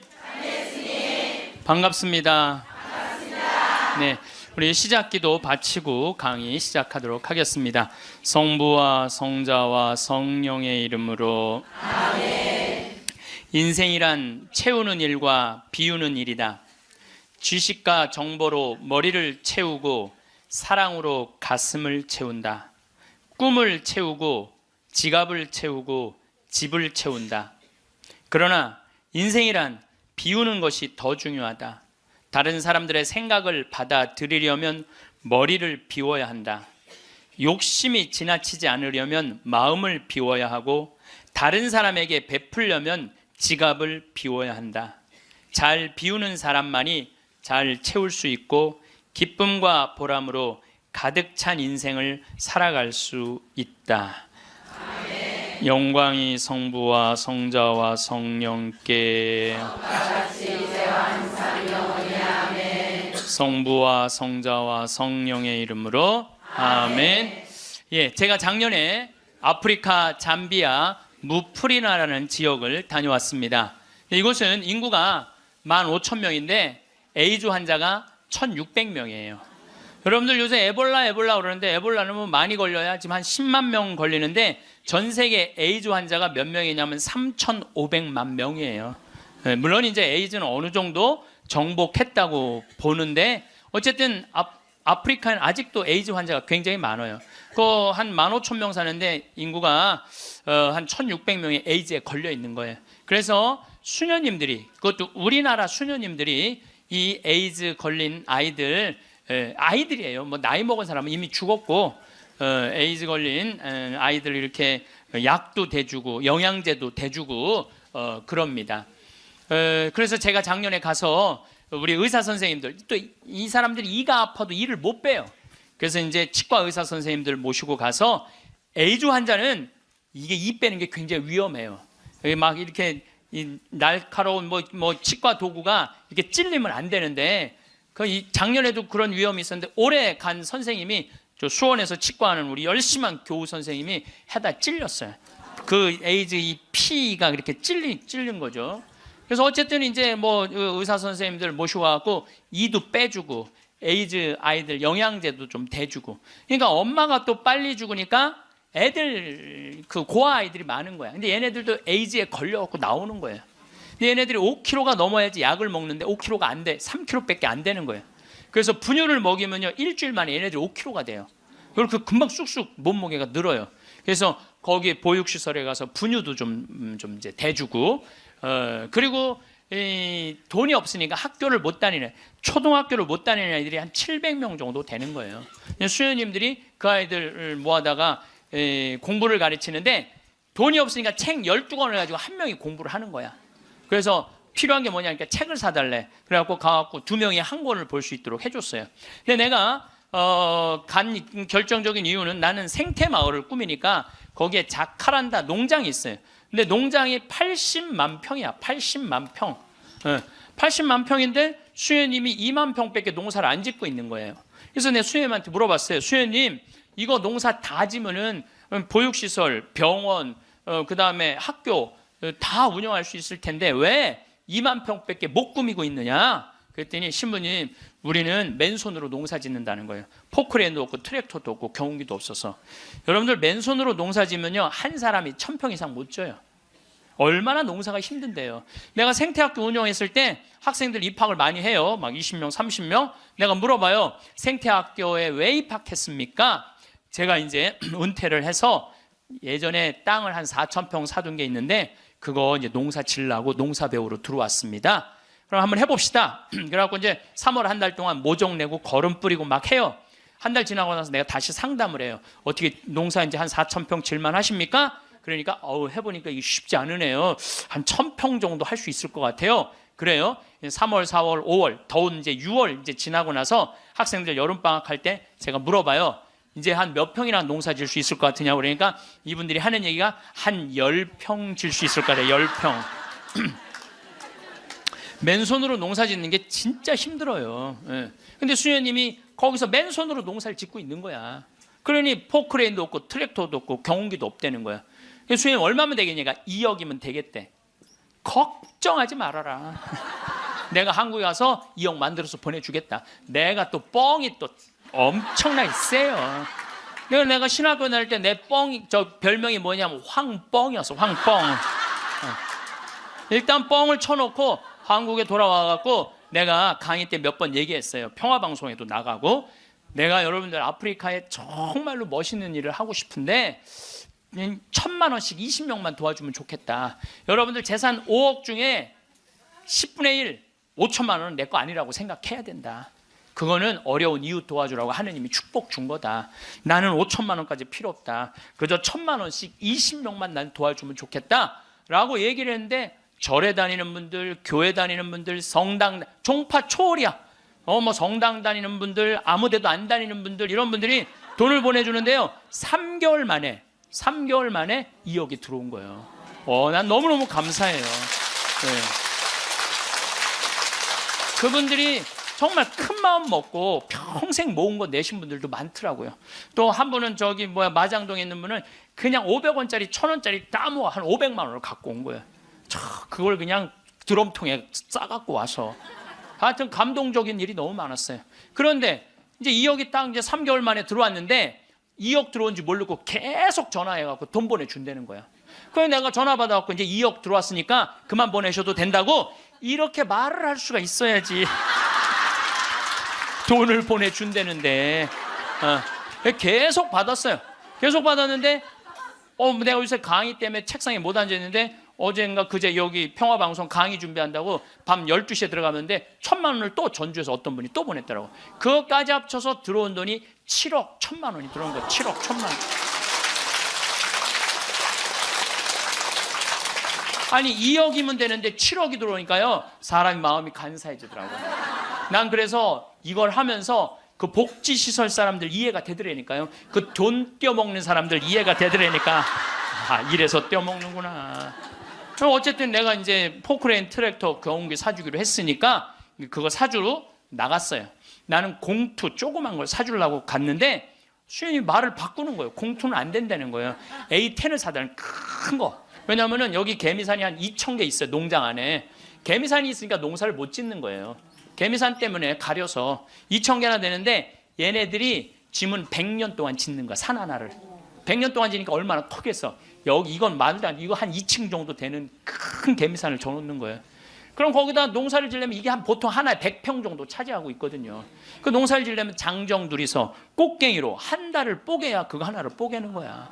그 2000개를 언제 뽀개? 그래서 포크레인을 사달라는 건데 공투를 사주면 바가지를 꼽으면은 그 개미산을 포크레인 못 이겨요. 그래갖고 포크레인이 넘어진다는 거예요. 사달라면 1m 20짜리 큰 거 사달라는 거예요. 공투는 한 7천만 원이면 되거든요. 근데 그냥 A10을 사러 나갔더니 2억 8,700이야. 돈 좀 떼어먹어 보려고 그랬더니 떼어먹을 돈이 없는 거야.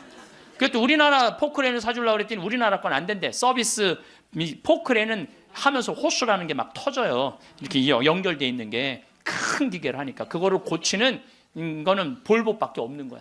그래서 볼보로 살려고 그랬더니 엄청 비싼 거예요. 그래갖고 어떻게 약속을 했으니까 2억 8,700짜리 포크레인 샀어요. 그 트랙터 6천만 원짜리 사고 경운기 2대 1,200만 원짜리 사서 작년에 11월 달에 인천항에 가서 택배로 붙였어. 또 이 포크레인이 너무 크니까 포크레인을 잘라요. 난 또 포크레인 자르는 거 처음 알았어. 포크레인을 잘라갖고 컨테이너 2대 나눠서 보낸 거야. 기술자를 보내갖고 붙이는 기술자도 보내고. 근데 여러분들 포크레인하고 트랙터만 보내면 걔네들 알아서 일해요? 기술자도 따라가야 돼. 그러니까 작년 11월 달에 포크레인 트랙터 택배로 붙일 때 기술자 둘도 택배로 붙였어. 그냥. 그런데 이 기술자들 둘 한 달 월급 완전히 기계를 고칠 줄 아는 기술자를 찾아서 보내야 되니까 둘 한 달에 800만 원이에요. 그 1년 쓰면 1억 아니야. 돈이 팍팍 줄어드는 거야. 이제 그거 이제 끝나고 난 다음에 거기 걔네들이 그냥 기술자가 따라가면 알아서 해요. 기름 대야 되잖아요. 기름도 한 달에 1000만 원씩 되는 거예요. 기름도 한 달에 1000만 원씩. 예, 기름도 한 달에 1000만 원씩. 돈이 막 완전히 줄어드는 거야. 근데 수녀님이 내가 처음에는 빈말인 줄 알았대요. 2억 보내주겠다고. 근데 포크레인 보내지, 기술자 보내지, 기름값 보내지. 그러니까 수녀님이 자신감이 생겼나 봐. 신부님 귀양 도와주실 거 우리가 닭을 팔고 싶은데 지금 잠비아는 여름이에요. 45도까지 올라가요. 그러니까 보통 1시간 거리에 닭을 못 파는 거야. 상하니까. 그러니까 신부님 냉동고를 보내주면은 닭을 팔 수 있을 것 같다는 거야. 얼마냐니까 2,200만 원이래. 2천이면 돈도 아니지만 1억씩 막 나가는데 걱정하지 말아라. 내가 보내주겠다. 내가 보내줬어요. 냉동고를 보내줬더니 수녀님이 너무 신난다는 거예요. 왜 신나냐 그러니까 한 마리도 못 팔던 닭을 한 달에 1,200마리씩 판다는 거예요. 1,200마리씩. 그런데 수녀님이 또 전화를 해서 신부님 문제가 생겼다는 거야. 무슨 문제가 생겼냐니까 닭을 너무 많이 팔다 보니까 닭장이 모자라는 닭장이. 닭장 줘달래, 닭장. 그래서 얼마면 되냐 하니까 1억이면 된대. 좋다. 이제 들어온 돈이 다 나가게 생긴 거 이제. 좋다. 닭장 줘주겠다. 그래서 작년에 이제 벽돌 찍는 기계, 닭털 뽑는 기계 다 보내줘서. 그래갖고 이번 여름에 대학생들 20명을 데리고 가서 닭장을 줘주고 왔어요. 내가 이번에 우리 대학생들 20명을 데려와서 너무너무 놀랐어요. 왜냐하면 엄마들이 얘네들 문제 있어서 얘네들 고생시킨다고 보냈는데 걔네들이 가서 일하는 걸 보는데요. 너무 잘하는 거예요. 너무 즐겁게. 그러니까 걔네들은 다 내가 보니까 몸으로 살 놈들을 머리로 살라고 그러니까 걔네들이 힘든 몸으로 사냐 얼마나 너무너무. 그래서 얘네들이 닭장 다 지어주고 닦아놓은 땅이 10만 평이야. 10만 평. 야, 나는 이번에 정말 감동받았어요. 그리고 이제 아줌마 3명이 따라갔어요. 한 70명이 지원을 했어요. 20명 데려가야 되는데 뭐 70대, 60대, 50대, 40대, 20대만 싹 뽑고 나머지는 다 이제 제하고 60대 아줌마 3만 모시고 갔어요. 지원한 분들. 왜 모시고 갔겠어요? 밥 해주는 거. 밥 해주는 거. 근데 그 3분도 음식을 너무너무 맛있게 잘하더라고요. 하여튼 이번에 근데 이제 그것만 한다고 되는 게 아니잖아요. 그 닭장은 기술이 필요하거든요. 그래서 이제 우리 생태마을에 그 집을 져주는 신자도 아니야. 그냥 산적같이 수염 이렇게 막 이런 사람한테 그 김 사장한테 당신 내가 한 달 월급 줄 테니 아프리카에서 닭장 져주고 오는데 기술자가 필요하니까 가서 닭장지로 가자. 그랬더니 이분이 하는 말이 신부님 무슨 말을 그렇게 하느냐고. 나도 저 친구들도 저렇게 한 달 봉사로 가는데 나도 가서 돈 안 받고 자원으로 하겠다는 거야. 그러니까 예수님이 주님 한다고 다 천국에 가는 게 아니다. 내 말을 실천하는 사람이라야 천국에 간다는 말. 나 그 김 사장을 보면서 그런 생각이 들더라고요. 가서 그러니까 이번 여름에 저도 이제 가서 싹 져주고 왔어요. 그랬더니 수녀님이 신부님 도대체 우리한테 왜 이러는 거냐는 거예요. 나 그 수녀님들 본 적이 없거든요. 근데 작년에 내가 가서 그 수녀님들을 보고 감동을 받은 거예요. 왜? 수녀님 10분이 잠비아에 가서 16년 동안 한국 수녀님들이 그들을 위해서 사는 거야. 그냥 뭐 샤워를 한번 하려고 그러면 물도 안 나와요. 그리고 여러분들 잠비아가 더운 게 아니에요. 6, 7월 달은요 추워요. 파카 입고 다녀야 돼요. 털옷 입고 다녀야 돼. 근데 샤워를 한번 해보려고 그러면 물이 그냥 나오다가 그냥 비눗물에 같이 떨어져. 멈추고. 그렇게 불편한 데를 수녀님 10분이 16년 동안. 수녀님 38살 먹은 나탈리아라는 수녀님은 가자마자 말라리아 그래서 죽었어 또. 그냥 내가 무덤에 가봤더니 사진을 이렇게 해놨는데 예쁘게 생겼더라고 또. 참. 그러니까 옆에 동료 수녀님이 죽어가는데도 불구하고 이 수녀님들이 그들을 위해서 16년 동안 살았으니 이건 수녀님으로 안 보이는 거야. 작은 예수님으로 보이는 거야. 내가 이분들을 도와주지 않으면 나중에 큰 예수님한테 혼나겠다는 생각이 들더라고. 그래서 수녀님이 신부님 우리한테 도대체 왜 이러느냐고 그러길래 내가 한마디 했어. 수녀님 무슨 말을 그렇게 섭섭하게 하느냐고. 같은 업종에서 일을 하면서 무슨 말을 이렇게 섭섭하게 하느냐고. 수녀님도 하느님이라고 나도 하느님이라는데 내가 수녀님 도와주는 거 당연한 거 아니냐고. 그랬더니 수녀님이 또 전화를 해서 신부님 추장이 만나잔다는 거예요. 무슨 추장이 많냐. 아직도 잠비안 추장이 많대요. 근데 추장 한 분이 천주교 신자 추장이래요. 거기는 한 20%가 천주교 신자들 잠비안은. 근데 그 추장이 땅이 6억 평이 있대. 6억 평이 있대. 6억 평이. 그래서 수녀님 좋은 일 한다고 500헥타를 준다는 거예요. 그러니까 우리나라 150만 평, 450만 제곱미터 엄청난 큰 걸 준다는 거예요. 신부님이 어떻게 할까 전화를 했어요. 수녀님 그거 일단 받아두라고 그거. 그랬더니 이 창설자 수녀님이 독일 수녀님인데 이 수녀님 날 직접 찾아오셨어요. 신부님 다른 병원 운영하는 수녀님, 보육시설 운영하는 수녀님, 그 다음에 학교 운영하는 수녀님들은 일이 잘 진행이 되는 거예요. 근데 이 수녀님은 울고 다녔다는 거예요. 16년 동안. 땅이 한 면이 3.2km니까 어마어마하게 땅이 크더라고요. 80만 평이. 근데 이 넓은 거를 수녀님 무슨 재주로 해? 돈은 없지, 일은 하고 싶지. 16년 동안 울고 다녔다는 거예요. 근데 요즘 이 수녀님이 웃고 다닌다는. 그리고 친구 수녀들한테 이렇게 말한대요. 이것들아, 눈물로 씨 뿌리던 사람들이 기쁨으로 곡식을 거두리다. 이러고 다닌다는 거예요.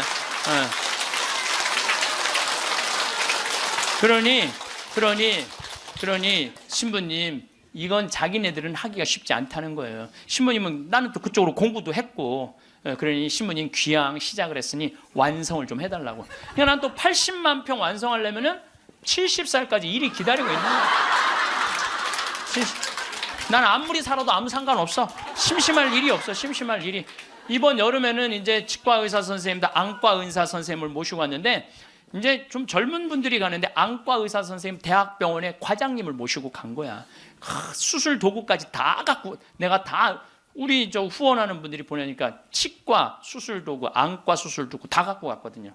근데 치과는 이제 작년에 갔으니까 환자들이 많은데, 안과는 사람들이 줄은 잔뜩 섰는데 무서운 거야. 이게 수술하면 누나를 빼는 건 줄 알고 누나를 빼는 건지. 백내장 환자가 많은데 그래갖고 그냥 들어왔다 나갔다 하는 거야. 그냥 수녀님들이 강제로 막 끌고 가 해라고. 그래갖고 이제 이 백내장 수술을 해줬는데, 보통 그 사람들은 병원에 와도 고맙다고 안 그런대요. 근데 이 백내장 수술한 사람 매일 병원에 와서 고맙다고 그러네. 눈알 빼는 줄 알았더니 눈알이 너무 잘 보이는 거야. 너무너무 잘 보이는 거야. 그래서 뭐 다른 과는 거기도 병원이 있는데, 안과, 치과 이거는 특수 직분이기 때문에 없대요. 근데 그분들이 그것 때문에 가장 고통을 겪는 거거든. 그래서 난 또 그 이제 의사 선생님들을 매년 모시고 가는 미안해갖고 내년에는 가지 말지 뭐 그랬더니, 신부님 빼놓고 우리끼리 올게요 그러더라고요. 그게 왜 그런가 했더니, 그 의사 선생님들이 스트레스가 많아요. 그 아주 환자들 불평 그거 다 받아내는 거 너무 스트레스가 많은 거야. 그런데 그 선생님들 마지막 날 저녁에 이제 항상 회의를 하거든요. 신부님, 내가 의대 다니면서 내가 막 라면 먹고 그래. 그러니까 바쁘니까 보람을 한 번도 못 느꼈대. 내가 이렇게 힘들게 공부한 보람을 여기 와서 느낀다는 거야. 그러니까 나는 내년에 안 가려고 그랬는데 자기네들끼리 간다는 거예요. 참, 그래서 내년에 나 어쩔 수 없이 또 가게 생겼어요. 내년 여름에. 근데 이제 10만 평을 닦아놨는데, 거기도 지금 지구 온난화 때문에 굉장히 11월 시작하면서부터 우기가 시작됐는데 빈님이 안 오신 거예요. 그래갖고 보름 동안 안 오는데 지지난주부터 빈님이 오기 시작을 했다는 거야. 수녀님이 내가 이제 이양기라고 한 땅이 넓으니까 다 보내줬어요. 그 편지가 어제 왔어. 보니까 신부님 뿌렸는데 지금 비가 오시는데 옥수수가 대가 올라오기 시작한다는 10만 평에. 나는 그게 내 것도 아니고 그 프란치스코 전교 수녀회 건데도 나는 내 게 아니잖아요. 그게 그 수녀님들 도와주러 간 거니까. 그런데도 그거 생각하면 너무 행복해요. 이야, 난 정말 행복한 사람이구나. 너무너무 좋죠. 그러니까 이제 이제 70살까지 나는 일이 기다리고 있는 사람이야. 그러면 70살이 되면 이제 뭐를 해야 돼? 은퇴를 해야 돼요, 우리 신부들. 여러분들 70살이면 멀쩡한 나이예요. 여러분들 요즘 나이 계산하는 법 새로 나온 거 아시죠? 내 나이에 0.7년을 곱하면 그게 본 나이예요. 그러니까 지금 70살은 77이 49, 49살이에요. 49살. 49살이라니까 70살들은 70살이에요? 잠깐 일어나 보세요. 미안하지만 일어나 보세요. 아니 괜찮아. 누가 70살이라고 그래? 49살이지. 49살이에요. 49살. 그러니까 우리가 이제 70살에 은퇴, 신부들이 70살에 은퇴를 하면은 너무 아깝잖아요. 그래서 한 달에 한 번 우리가 동창 모임을 하는데, 우리 동창 신부들하고 그러는 거야. 야, 우리 은퇴해갖고 그렇게 40년 사제로 살았지만은 너무 젊은 때 은퇴한다. 우리 뭐 할까? 은퇴하면은. 그래서 내가 항상 하는 얘기가, 야, 우리 은퇴하면은 이 사주 카페는 있는데 왜 신부 카페가 없냐?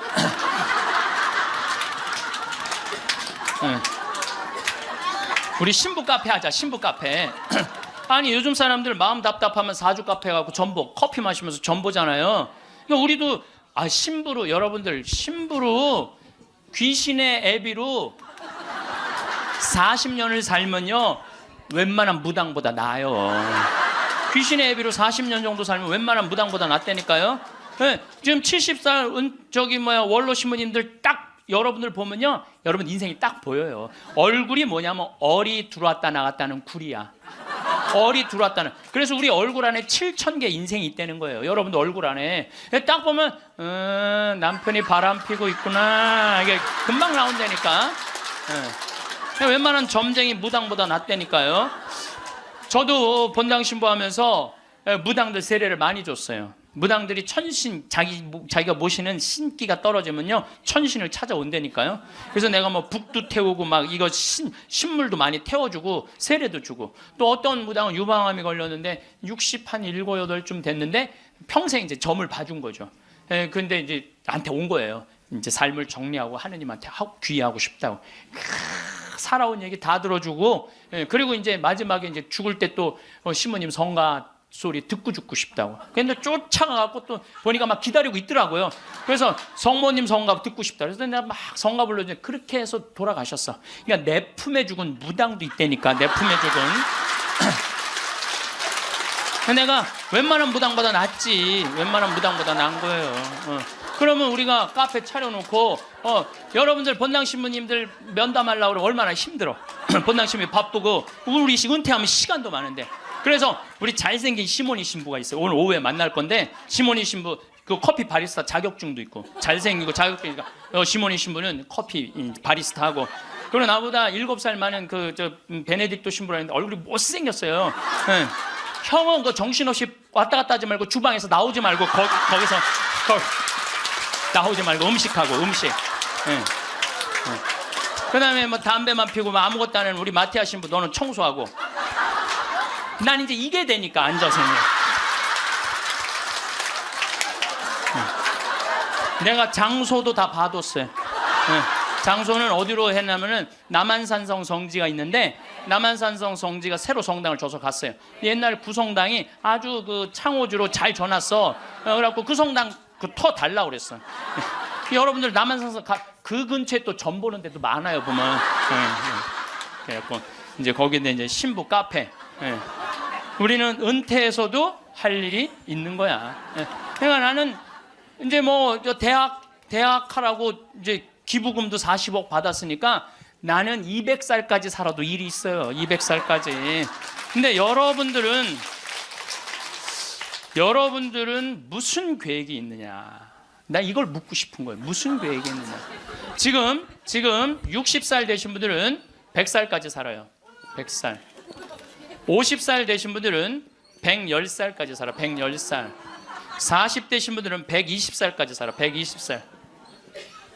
제가 20년 전에 강의하러 다니면서 여러분들은 이제 100세 시대가 옵니다.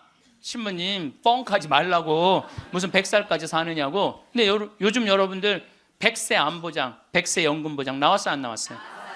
100세 시대 온 거예요. 근데 올해 한 보험회사에서 무슨 상품이 나왔냐면 110세 건강 안심보험이 나왔다니까요. 그러면 이분들이 보험회사 분들이 야 100세 상품 나왔으니까 다음에 110세 할까? 이거 아니죠. 그때는 암 정복된다고 보는 거예요. 그리고 그때는 치매도 어느 정도 잡는다고 보는 거예요. 혈압, 당뇨 다 잡는다고 보는 거예요. 그러니까 그래 60년 후야. 60년 후인데 여러분들 1년에 0.5년이 늘어나. 1년에 0.5년 평균. 그러니까 지금 86세가 가장 많이 죽는 나이래요. 86세가. 근데 2020년에는 몇 세에 가장 많이 죽느냐면 90세에 가장 많이 죽는데 2020년. 그럼 2020년이면 몇 년 후에? 6년 후야. 6년 후. 그럼 여기 60살 되신 분들 66살 되면은 90세가 가장 많이 죽는다 그러면 그분들 몇 살까지 살 것 같아요? 100살은 그냥 가는 거. 60세들은. 50세들은 110살 간다니까. 아직 산 것도 아니라니까 여러분들. 40살들은 20년 더 살고 60년을 더 살아요. 60년. 그런데 며칠 전에 소련 러시아에서 먹으면 120살까지 사는 알약을 개발했대요. 미토콘트리아라고 우리가 이렇게 장도 늙어가면서 노화가 진행인데 그걸 먹으면 그 노화 진행 속도를 그렇게 늦출 수가 있다는 거야. 10년 후부터 시판한다는 거야. 120살까지 사는 일이 벌어지는 거야. 120살. 그러면 이거 어떻게 되는 거야, 이거? 이거 보통 심각한 문제가 아니라니까 여러분들. 지금 웃을 일이 아니에요, 지금. 웃을 일이 아니에요. 예, 심각한 거예요. 3년 전에 우리나라가 100살 이상이 1,700명 선에서 왔다 갔다 했어. 3년 전에. 여자가 1,600명, 남자가 100명. 3년 전에 100살 이상이. 예. 그런데 올해 내가 인구 통계청에 들어서 자료를 뽑아보니까 올해는 100살 이상이 몇 명이냐면 14,000명이에요. 14,000명. 3년 만에 100살 이상이 10배가 늘어난 거예요. 10배가. 10배가 늘어났어요. 90에서 100살까지는 몇 명이냐면 13만 4천 명. 80에서 90살까지는 몇 명이냐면 97만 명. 그 다음에 60에서 70살까지는 270만 명. 그래서 65세 이상이 몇 명이냐면 정확하게 49만 명인데 650만 명이에요. 650만. 65세 이상이 650만 명. 초등학교 애들이 270만 명. 270만 명. 그러니까 초등학교 애 하나에 할머니 셋이에요. 지금 그런 세상이 됐다니까요. 우리는 어렸을 때 길에 나가보면요, 애들이 바글바글했어요. 구슬치기, 딱지치기, 담방구, 자치기. 낮에만 그렇게 돌아다녀서 밤에 깡통 돌리게 해보면 온 놈들이 다 깡통 돌리고 다녔어요. 근데 요즘 길에 나가면 애들 하나도 없어요. 어딜 돌아다니는지. 누구만 할머니, 할아버지들만. 할머니가 길에 꽉 찼어. 또 할머니들이 어서 유모차 주사, 유모차를 밀고 온 세상을 다 다녀. 유모차를 밀고 온 세상을 다 다녀. 유모차를 밀고. 무슨 놀이터, 슈퍼마켓. 그래서 여러분들 무슨 현상이 있느냐면요. 무슨 현상이 있느냐면은 그 노인정 앞에 가보세요. 유모차가 10대씩 끝나고 나면 밀고 다 집에 가고. 이거 어떻게 할 거예요?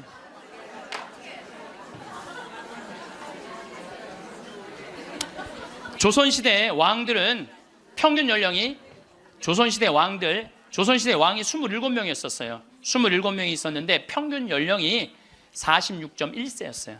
왕들이 길게 살아야 46. 왕자고 공주들, 관리 잘한 왕들은 46.1세. 관리 잘하는 왕자도 큰 왕자들 있잖아요. 왕 못된 왕자들. 그거 평균 나이라면 36세야. 평민들은 조선시대 35세. 평균 나이 35세. 그때는요, 아무 문제가 없었어요. 그때는 35세. 그러니까 20살에 결혼을 해갖고 35세 주고 40이나 그러면요, 이땐 갈등도 하나도 없어. 20살에 결혼해갖고 3년 애 하나씩 낳으면은 한 7나타가 죽는 거야. 7명 나타가 죽는 거예요. 그렇죠? 네. 삶의 계획이 뭐가 필요해? 그리고 마지막 막내는 놔놓고 누구한테 맡기느냐면 장남한테 맡기고 죽는 거예요. 네. 장남한테 맡기고 죽는 거예요. 네. 계획 세울 필요가 없어요. 근데 지금은 안 죽어. 이게 보통 심각한 문제가 아니에요.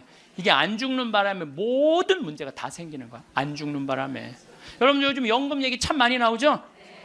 연금 공무원들이 20년 의무로 내면은 그 다음부터는 받아 먹을 수 있는 거예요. 그럼 20년 냈으면은 20년만 받아 먹어야지. 120살까지는 몇 년 받아 먹을 것 같아요? 60년 받아 먹는 거. 60년.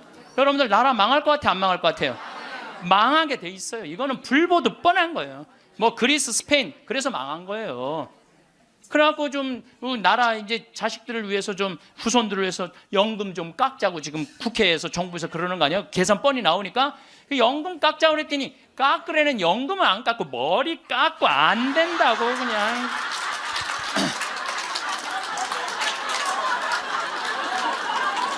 아니 누가 연금 깎자고 그랬지 머리 깎자고 그랬어? 그런데 여러분들 이게 웃지도 울지도 못할 일이에요. 웃지도 울지도 못할 일이야. 이게 지금 우리나라가 지금 무대책이야. 무대책. 아무 대책이 없는 거야. 그래서 연금 문제에 걸리지. 치매가 우리나라가 지금 58만 명이에요. 여러분들 35살 때 죽을 때 치매 걸려요?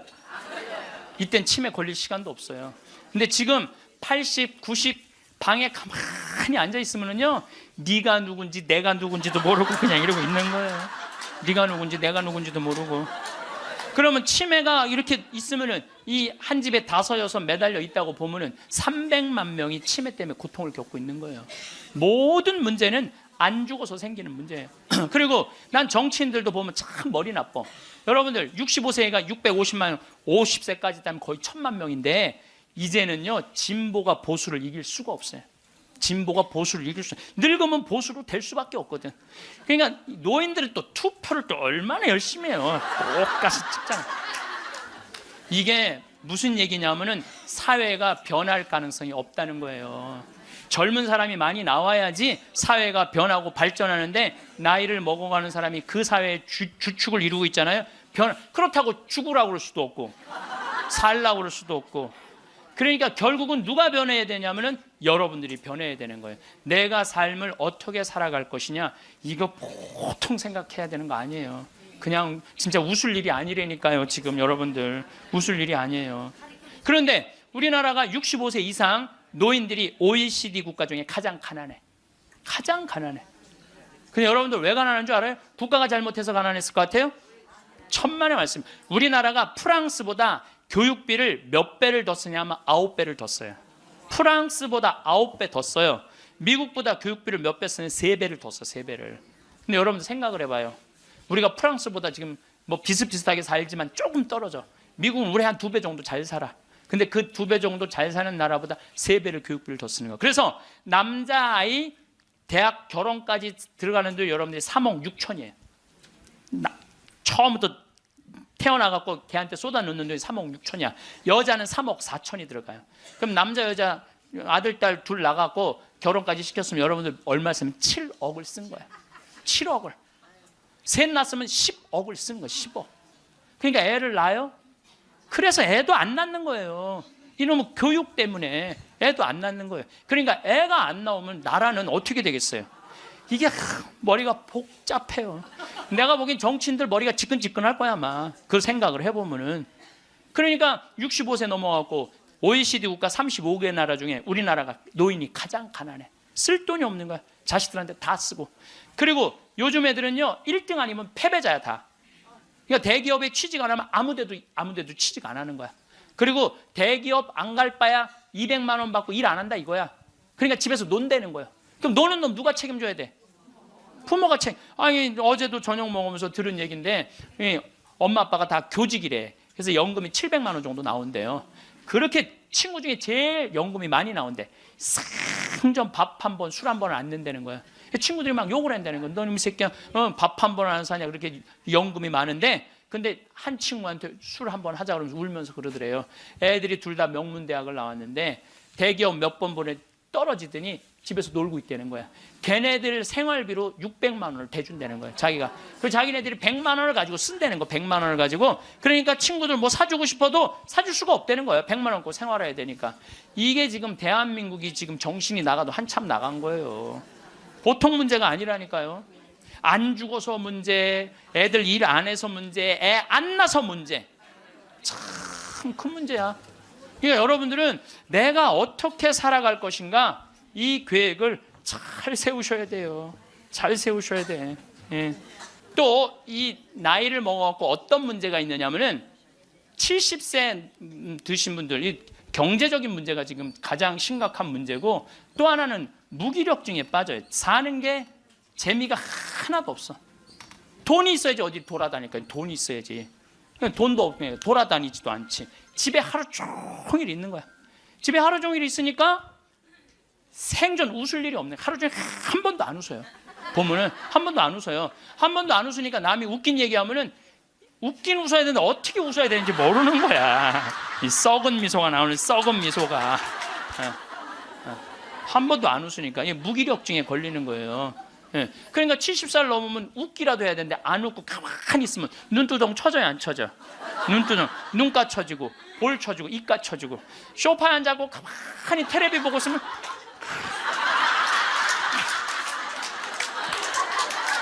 소파에 앉아고 텔레비만 째려보고 있는 거야.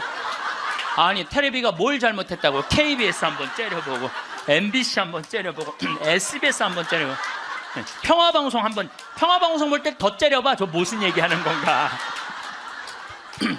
뭐 애들 다 떠나고 여러분들 애들 다 떠나고 남편하고 있으면 뭐 깨가 쏟아질 것 같아요? 깨 안 쏟아져요. 신혼 때나 깨가 쏟아지는 거지. 소파에 앉아 이렇게 있는데 남편이 지나가면은 투명 인간이 지나가나 보다.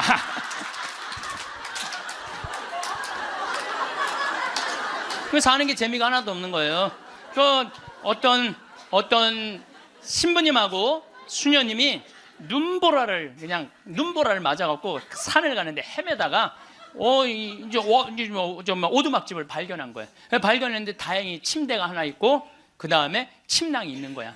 담요는 이제 바닥 옆에 있고, 그래서 신부님이 수녀님 침대가 하나밖에 없으니까 나는 남자니까 수녀님은 침대에서 주무시고 나는 침낭에서 자겠다고. 그래갖고 이제 이렇게 이제 겨우 이제 그 어른 몸을 녹이고 신부님이 침낭에 이렇게 자꾸로 올고 자려고 그러는데 수녀님이 신부님 저 너무 추워요 그러는 거예요. 그래갖고 신부님 어떻게 해?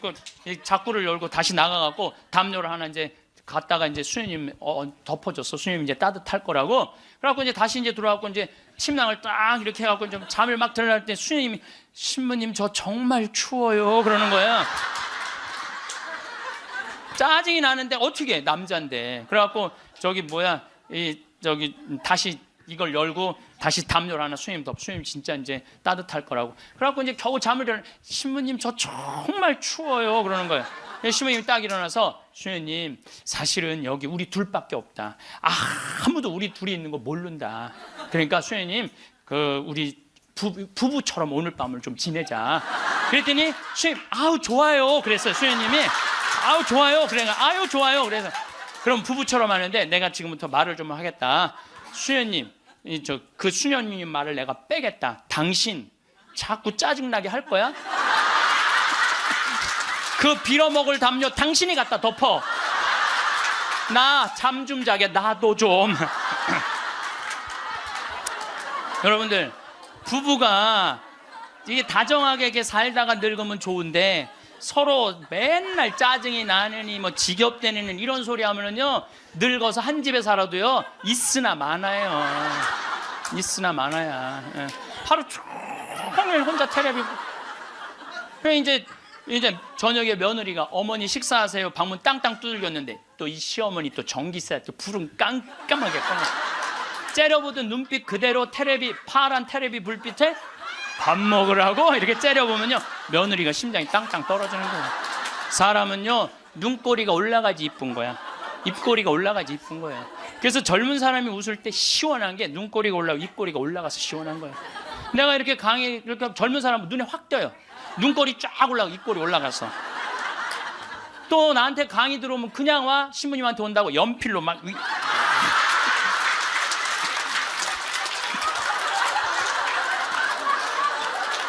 그런데 할머니들은 아무리 그려도 이게 떨어져요.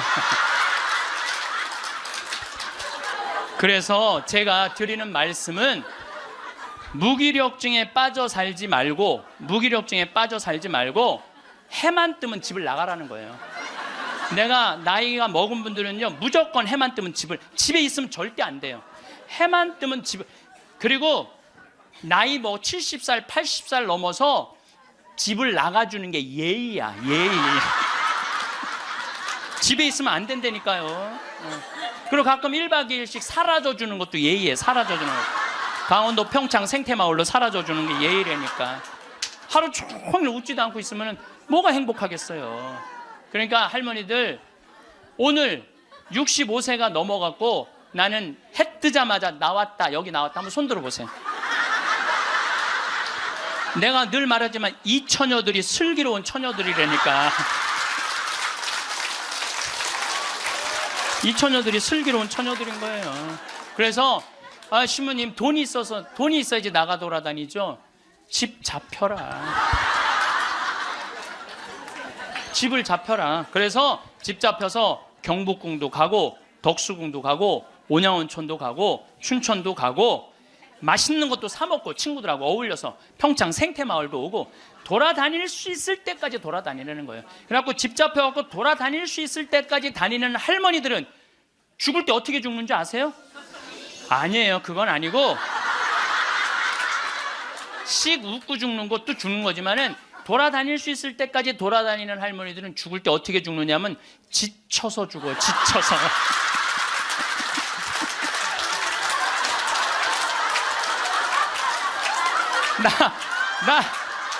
그러니까 95살쯤 돼갖고 나 도저히 못 돌아다니겠다. 나 힘들어서 도저히 나 이제 가야 되겠다. 그러면서 씩 웃으면서 죽는 거 지쳐서. 근데 어떤 사람들이 사람을 미치게 만드느냐면 돈 쓰는 거 무서워갖고 뒷방에 가만히 앉아 있는 거예요. 뒷방에 가만히 앉아 있으면은 여러분들 그 다음에 허벅지 근육이 풀려요. 허벅지 근육이 풀리면 그 다음에 하는 일은 누워서 똥 싸는 거예요. 똥 싸는 거예요. 그 다음에 그 집에 할머니가 똥을 싸기 시작하면 그 집은 기쁨은 다 사라지는 거예요. 냄새가 얼마나 기분 나쁘게 하겠어요. 본인도 괴롭지만 그걸 옆에서 지켜보는 사람들. 그러니까 여러분들 자식을 위하는 거는요, 자식 걱정하는 게 아니에요.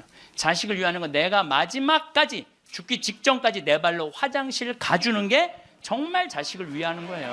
그러니까 마지막까지 화장실을 가주기 위해서는 뭐 해야 돼? 운동해야 된다. 운동. 제가 말씀드리는 거 운동. 네, 운동. 여러분들 2살 때 자랑스러운 게 뭔지 알아요? 똥오줌 가르는 거예요. 2살 때 자랑스러운 건 똥오줌 가르는 거예요. 3살 때 자랑스러운 건 뭐냐면 이가 나는 게 자랑스러운 거예요. 그렇죠?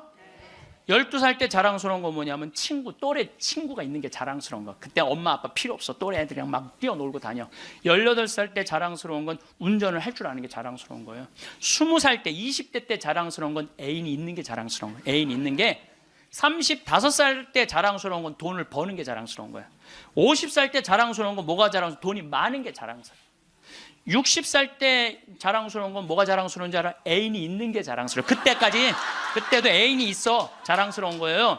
70세 때 자랑스러운 건 뭔지? 운전을 할 줄 아는 게 자랑스러워.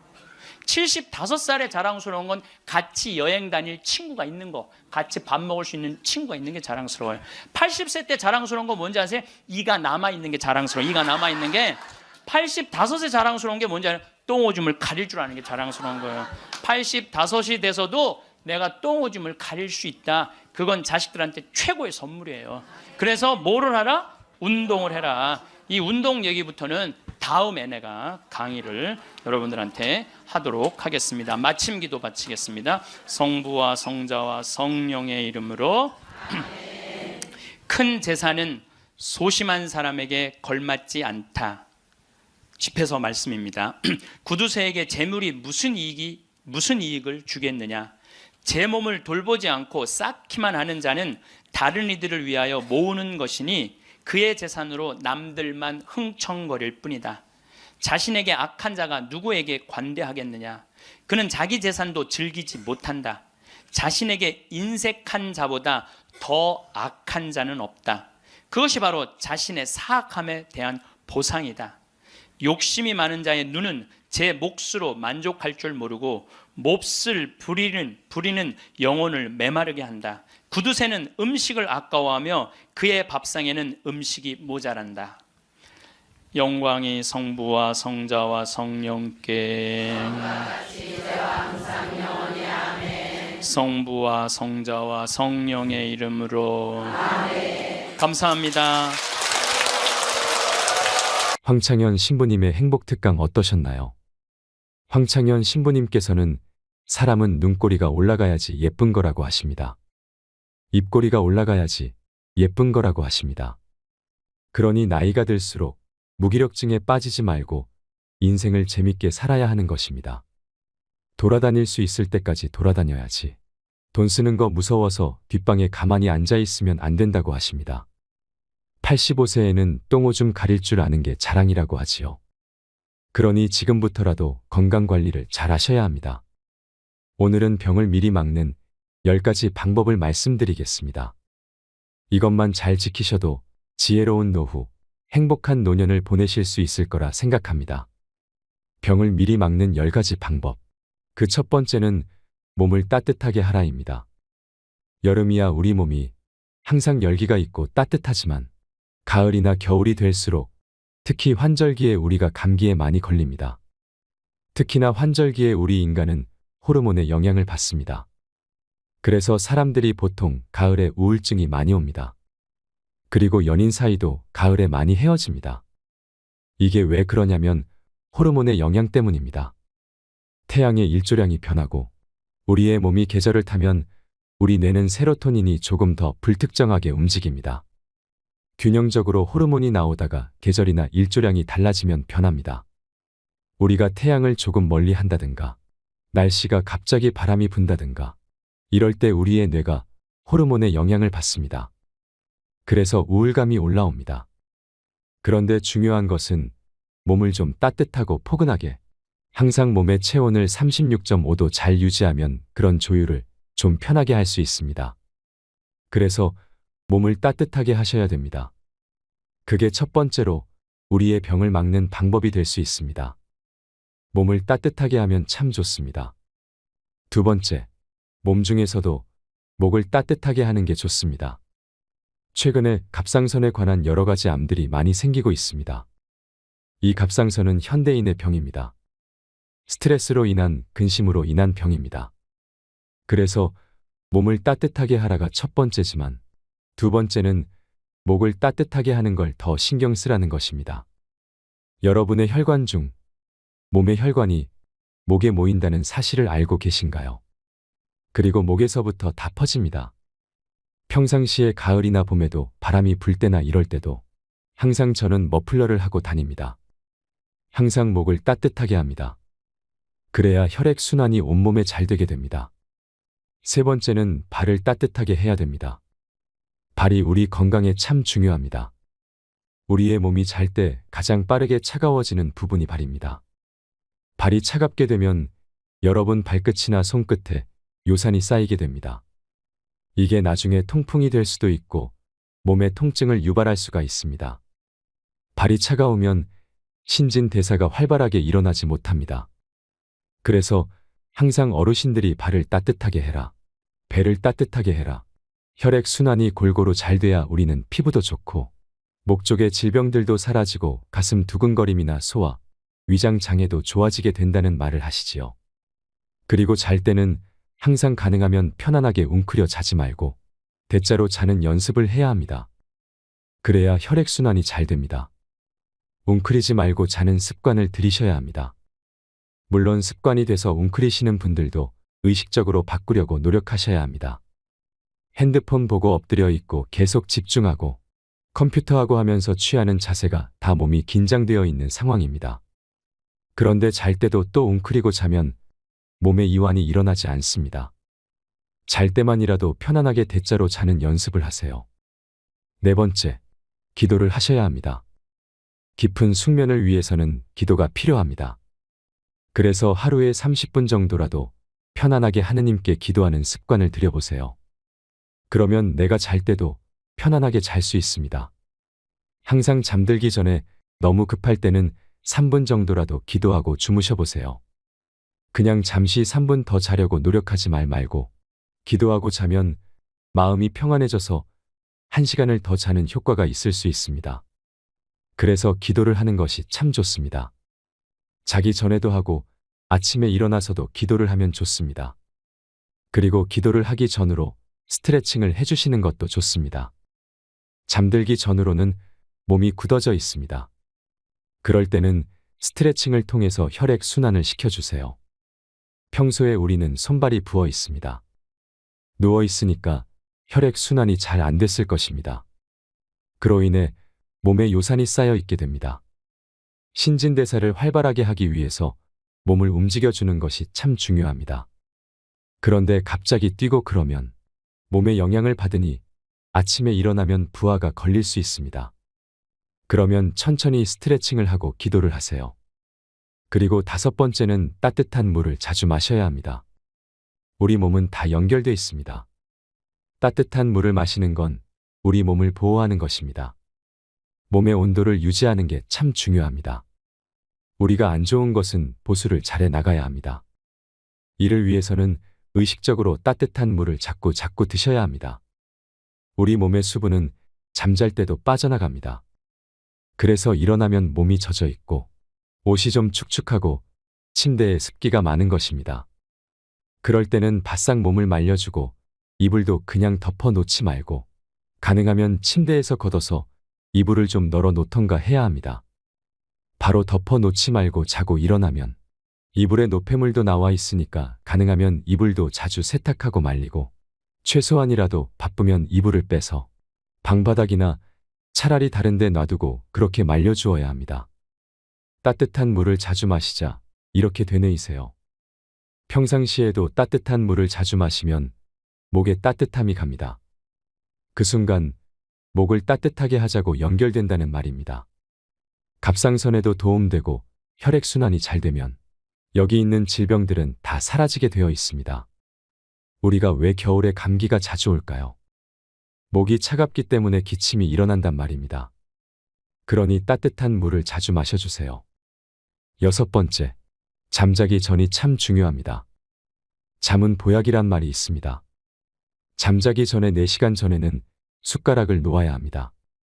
내가 10시에 잔다면 6시까지 정도로만 식사하고 그 이후는 드시면 안 됩니다. 내가 12시에 잔다면 8시까지만 식사하시고 그 뒤에 드시면 안 됩니다. 따뜻한 물 이외는 차가운 것도 피해 주셔야 합니다. 시원한 맥주 한 잔 해야 잠이 온다. 이런 분들 되게 많습니다. 절대 금물입니다. 자기 전에 따뜻한 우유 정도는 괜찮고 와인 반잔 정도는 조금 수면을 도울 수는 있습니다. 그런데 그 외에 시원한 맥주, 차가운 물, 차가운 차 이런 거는 금물입니다. 여러분들, 몸의 온도를 올리기 위해서 밤새도록 몸은 에너지를 소비해야 합니다. 위장에 차가운 게 딱 들어가게 되면 내 몸의 온도를 36.5도에 맞추기 위해서 몸은 에너지를 급속하게 사용합니다. 몸의 온도를 맞추기 위해서 가스가 방귀로 나오는 것뿐만 아니라 트름도 나오고 입에 냄새가 나기 시작하고 눈으로도 나옵니다. 그러니까 눈이 충혈되는 것입니다. 나갈 데가 없으면 가슴이 답답합니다. 배가 더부룩하게 되고 그러면 우리 피로가 자꾸 쌓이게 됩니다. 젖산이 쌓이고 피로 회복이 힘들어집니다. 그러니까 잠자기 4시간 전에는 위장을 비워주는 게 좋습니다. 그리고 7번째, 소변을 참지 마세요. 소변을 참으면 의외로 여러분 건강이 안 좋아집니다. 미리미리 비워주는 게 좋습니다. 방광을 비워주셔야 합니다. 열의 9명인 90%가 방광염이 여성한테 생깁니다. 여성이 남자보다 소변을 더 많이 참는 습관들이 있습니다. 생리적으로 어디 여행을 가면 대소변을 많이 참습니다. 여성분들이 예민하기 때문에 남성보다는 소변을 참는 경향이 크다고 합니다.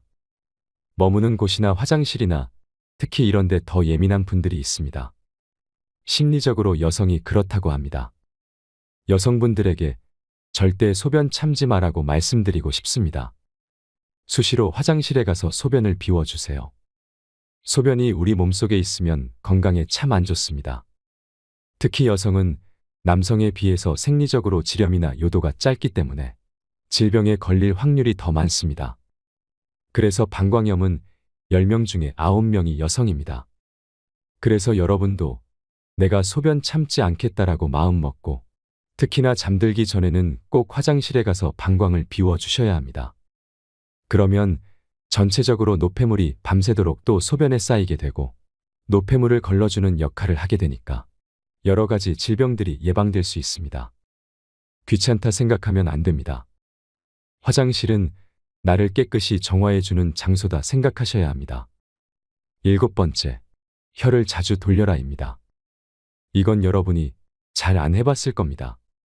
혀를 이렇게 해서 자주 돌리는 게 좋습니다. 여러분들이 거울을 보고 혀 뒤쪽으로 해서 돌려보세요. 자꾸 왼쪽으로 돌리고 오른쪽으로 돌리고 하는 습관을 들이셔야 합니다. 이걸 하면 처음에는 좀 힘들 수 있습니다. 혀 근육을 여러분들이 움직여보지 않았기 때문에 그렇습니다. 혀가 너무 중요합니다. 우리의 몸 중에서 유일하게 소근육을 움직일 수 있는 게 혀입니다. 이 혀를 움직이게 되면 2가지의 좋은 점이 있습니다. 첫 번째, 침이 고입니다. 침이 고이면 침은 우리에게 보약입니다. 혈액 순환을 잘 시켜주고 위장의 장애를 예방해줍니다. 뭐든지 먹어서 소화가 잘 되면 그거보다 보약이 없습니다. 여러분이 30년 된 산삼을 드셔도 소화가 안 되면 설사로 나오고 아무런 약효가 거의 없다고 보셔야 합니다. 아무리 좋은 전복이나 해삼을 드신다 하더라도 소화가 안 되면 다 설사로 나옵니다. 위장이 그걸 소화해서 여러분 몸으로 다 전달해 줘야 되는데 소화를 못하면 소장으로 가서 대장으로 가서 똥으로 나와 버리는 것입니다. 좋은 비타민 독일제 먹어도 여러분이 그것을 잘 흡수 못하면 도루묵입니다. 흡수를 잘 시키려면 뭘 드시고 난 다음에 자꾸 혀를 움직여서 여러분에게 소화액을 만드는 게 중요합니다. 침 아밀라아제를 잘 만드는 게 중요합니다. 그러면 기본적으로 평상시에 혀를 움직이는 게 좋은데 그게 참 쉽지 않지요. 그래서 드실 때 꼭꼭 씹어 드시라는 겁니다. 식사하실 때 꼭꼭 천천히 씹어 드시면 혀가 계속해서 움직입니다. 그러니까 씹을 때 꼭꼭 씹어 먹어라. 평상시에 혀를 움직여라. 자고 일어나면 꼭 혀를 왼쪽으로 10번, 오른쪽으로 10번 돌려서 일어나라. 이걸 꼭 기억하셔야 합니다. 두 번째 좋아지는 게 뭐냐면 목의 질병들이 사라집니다. 목 질병들이 성대하고 다 연결돼 있습니다. 목소리도 좋아집니다. 9번째 스트레스 받지 마라. 이거 다 하고 난 다음에도 스트레스 받으면 또 도루묵입니다. 혀 언제 돌릴까 집착하지 말고 기도해야 되는데 아 짜증나 아 스트레스 받아 하면서 기도하지 마셔야 합니다. 머물지 말고 마음만 내라는 말이 있습니다. 하려고 하는 마음만 내고 집착은 하지 마란 말입니다. 오늘 만일 못했으면 내일 조금 더 하고 놓쳤다고 너무 안타까워하지 말고 습관이 될 때까지는 습관이 안 된 나에게 다독여 줘야 합니다. 우리는 어쩔 수 없이 생로병사를 벗어날 수 있는 사람은 없습니다. 근데 생로병사 중에서 제일 중요한 게 환입니다. 생로병사 환, 생환, 노환, 병환, 사환인 것입니다. 중간에 항상 환이 들어갑니다. 병들고 죽어가는데 근심이 되는 연결고리가 환입니다. 생환, 병환, 노환, 사환을 빠르게 진행시키는 게 환이란 말입니다. 그러니까 스트레스를 받지 마셔야 합니다. 이것을 다 안 해도 스트레스 받지 않으면 됩니다. 건강하든 건강하지 않든 병이 생겼든 병이 안 생겼든 미리 막으려면 스트레스 받지 말아야 합니다. 그럼 스트레스 받지 않으려면 마지막 10번째로 명상을 해야 합니다. 명상에 관련해서 유발 하라리의 책이 있습니다. 현대인이 21세기에 꼭 해야 될 10가지를 간추려 놓은 책입니다. 그 책에서 마지막이 명상하라였습니다. 인간이 꼭 죽기 전까지 해야 될 10가지 중에서 가장 마지막이 명상하라인 것입니다. 왜 명상하는 것이 중요하냐면 지금 얘기한 병을 미리 막는 9가지 습관을 명상을 해야 집착하지 않고 꾸준히 할 수 있습니다. 명상을 하면 여러분의 마음이 편안해지기 때문에 집착하는 마음과 스트레스에서 벗어날 수 있습니다. 그냥 마땅히 물 마시고 마땅히 몸을 따뜻하게 하고 마땅히 시간 전에 숟가락을 놓고 마땅히 발을 따뜻하게 하고 마땅히 기도를 하는 것입니다. 병을 미리 막는 10가지 방법. 이것을 잘 챙겨서 오래도록 건강하게 살아있는 동안 아프지 않으셨으면 좋겠습니다. 혹여 질병이 생기더라도 오늘 말씀드린 이 10가지를 잘 챙겨서 여러분 마음속에 담아서 건강한 인생을 살아가면 좋겠습니다. 살아가는 동안 우리는 결국 죽는다라는 걸 항상 생각해야 합니다. 하지만 집착할 필요는 없습니다. 이 죽음을 항상 마음속에 받아들여야 늙어가고 병 들어가는 걸 받아들여야 지금 잘 살 수 있습니다. 지금 내 몸을 잘 챙기고 미리 예방해놔야 나중에 병이 없고 늙어가고 죽어갈 때도 행복한 죽음을 맞이할 수 있습니다. 건강한 노후를 맞이할 수 있습니다. 인생은 항상 오늘의 행동이 내일로 만들어지는 갑오로 내려옵니다. 내가 오늘 저녁에 짜증내고 배우자한테 짜증내고 자식들한테 짜증내면 내일 아침에도 짜증 일어납니다.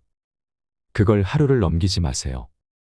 나는 매일매일 죽는다 생각해 보세요. 내 관에 들어가는 상상을 해보세요. 그 눈을 뜨면 내가 다시 태어난다는 상상을 해보세요.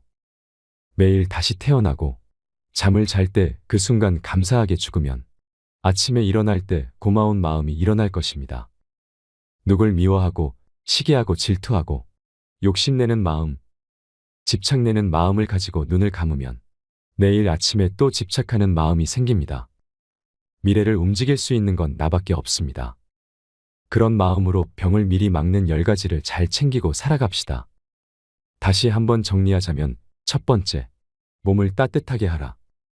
두 번째, 목을 따뜻하게 하라. 세 번째, 발을 따뜻하게 하라. 네 번째, 따뜻한 물을 자주 마셔라. 다섯 번째, 자기 전에 기도를 하라. 여섯 번째, 소변을 참지 마라. 일곱 번째, 혀를 자주 돌려라. 여덟 번째, 수면 시간 4시간 전에 숟가락을 놓아라. 아홉 번째, 스트레스 받지 마라. 열 번째, 명상하라. 건강을 잘 관리하셔서 병을 미리 예방하는 지혜로운 존재가 되시기를 바랍니다. 이상으로 책틀맨이었습니다. 지혜를 쌓는 당신의 오늘이 아름답습니다. 더 좋은 영상으로 찾아뵙겠습니다.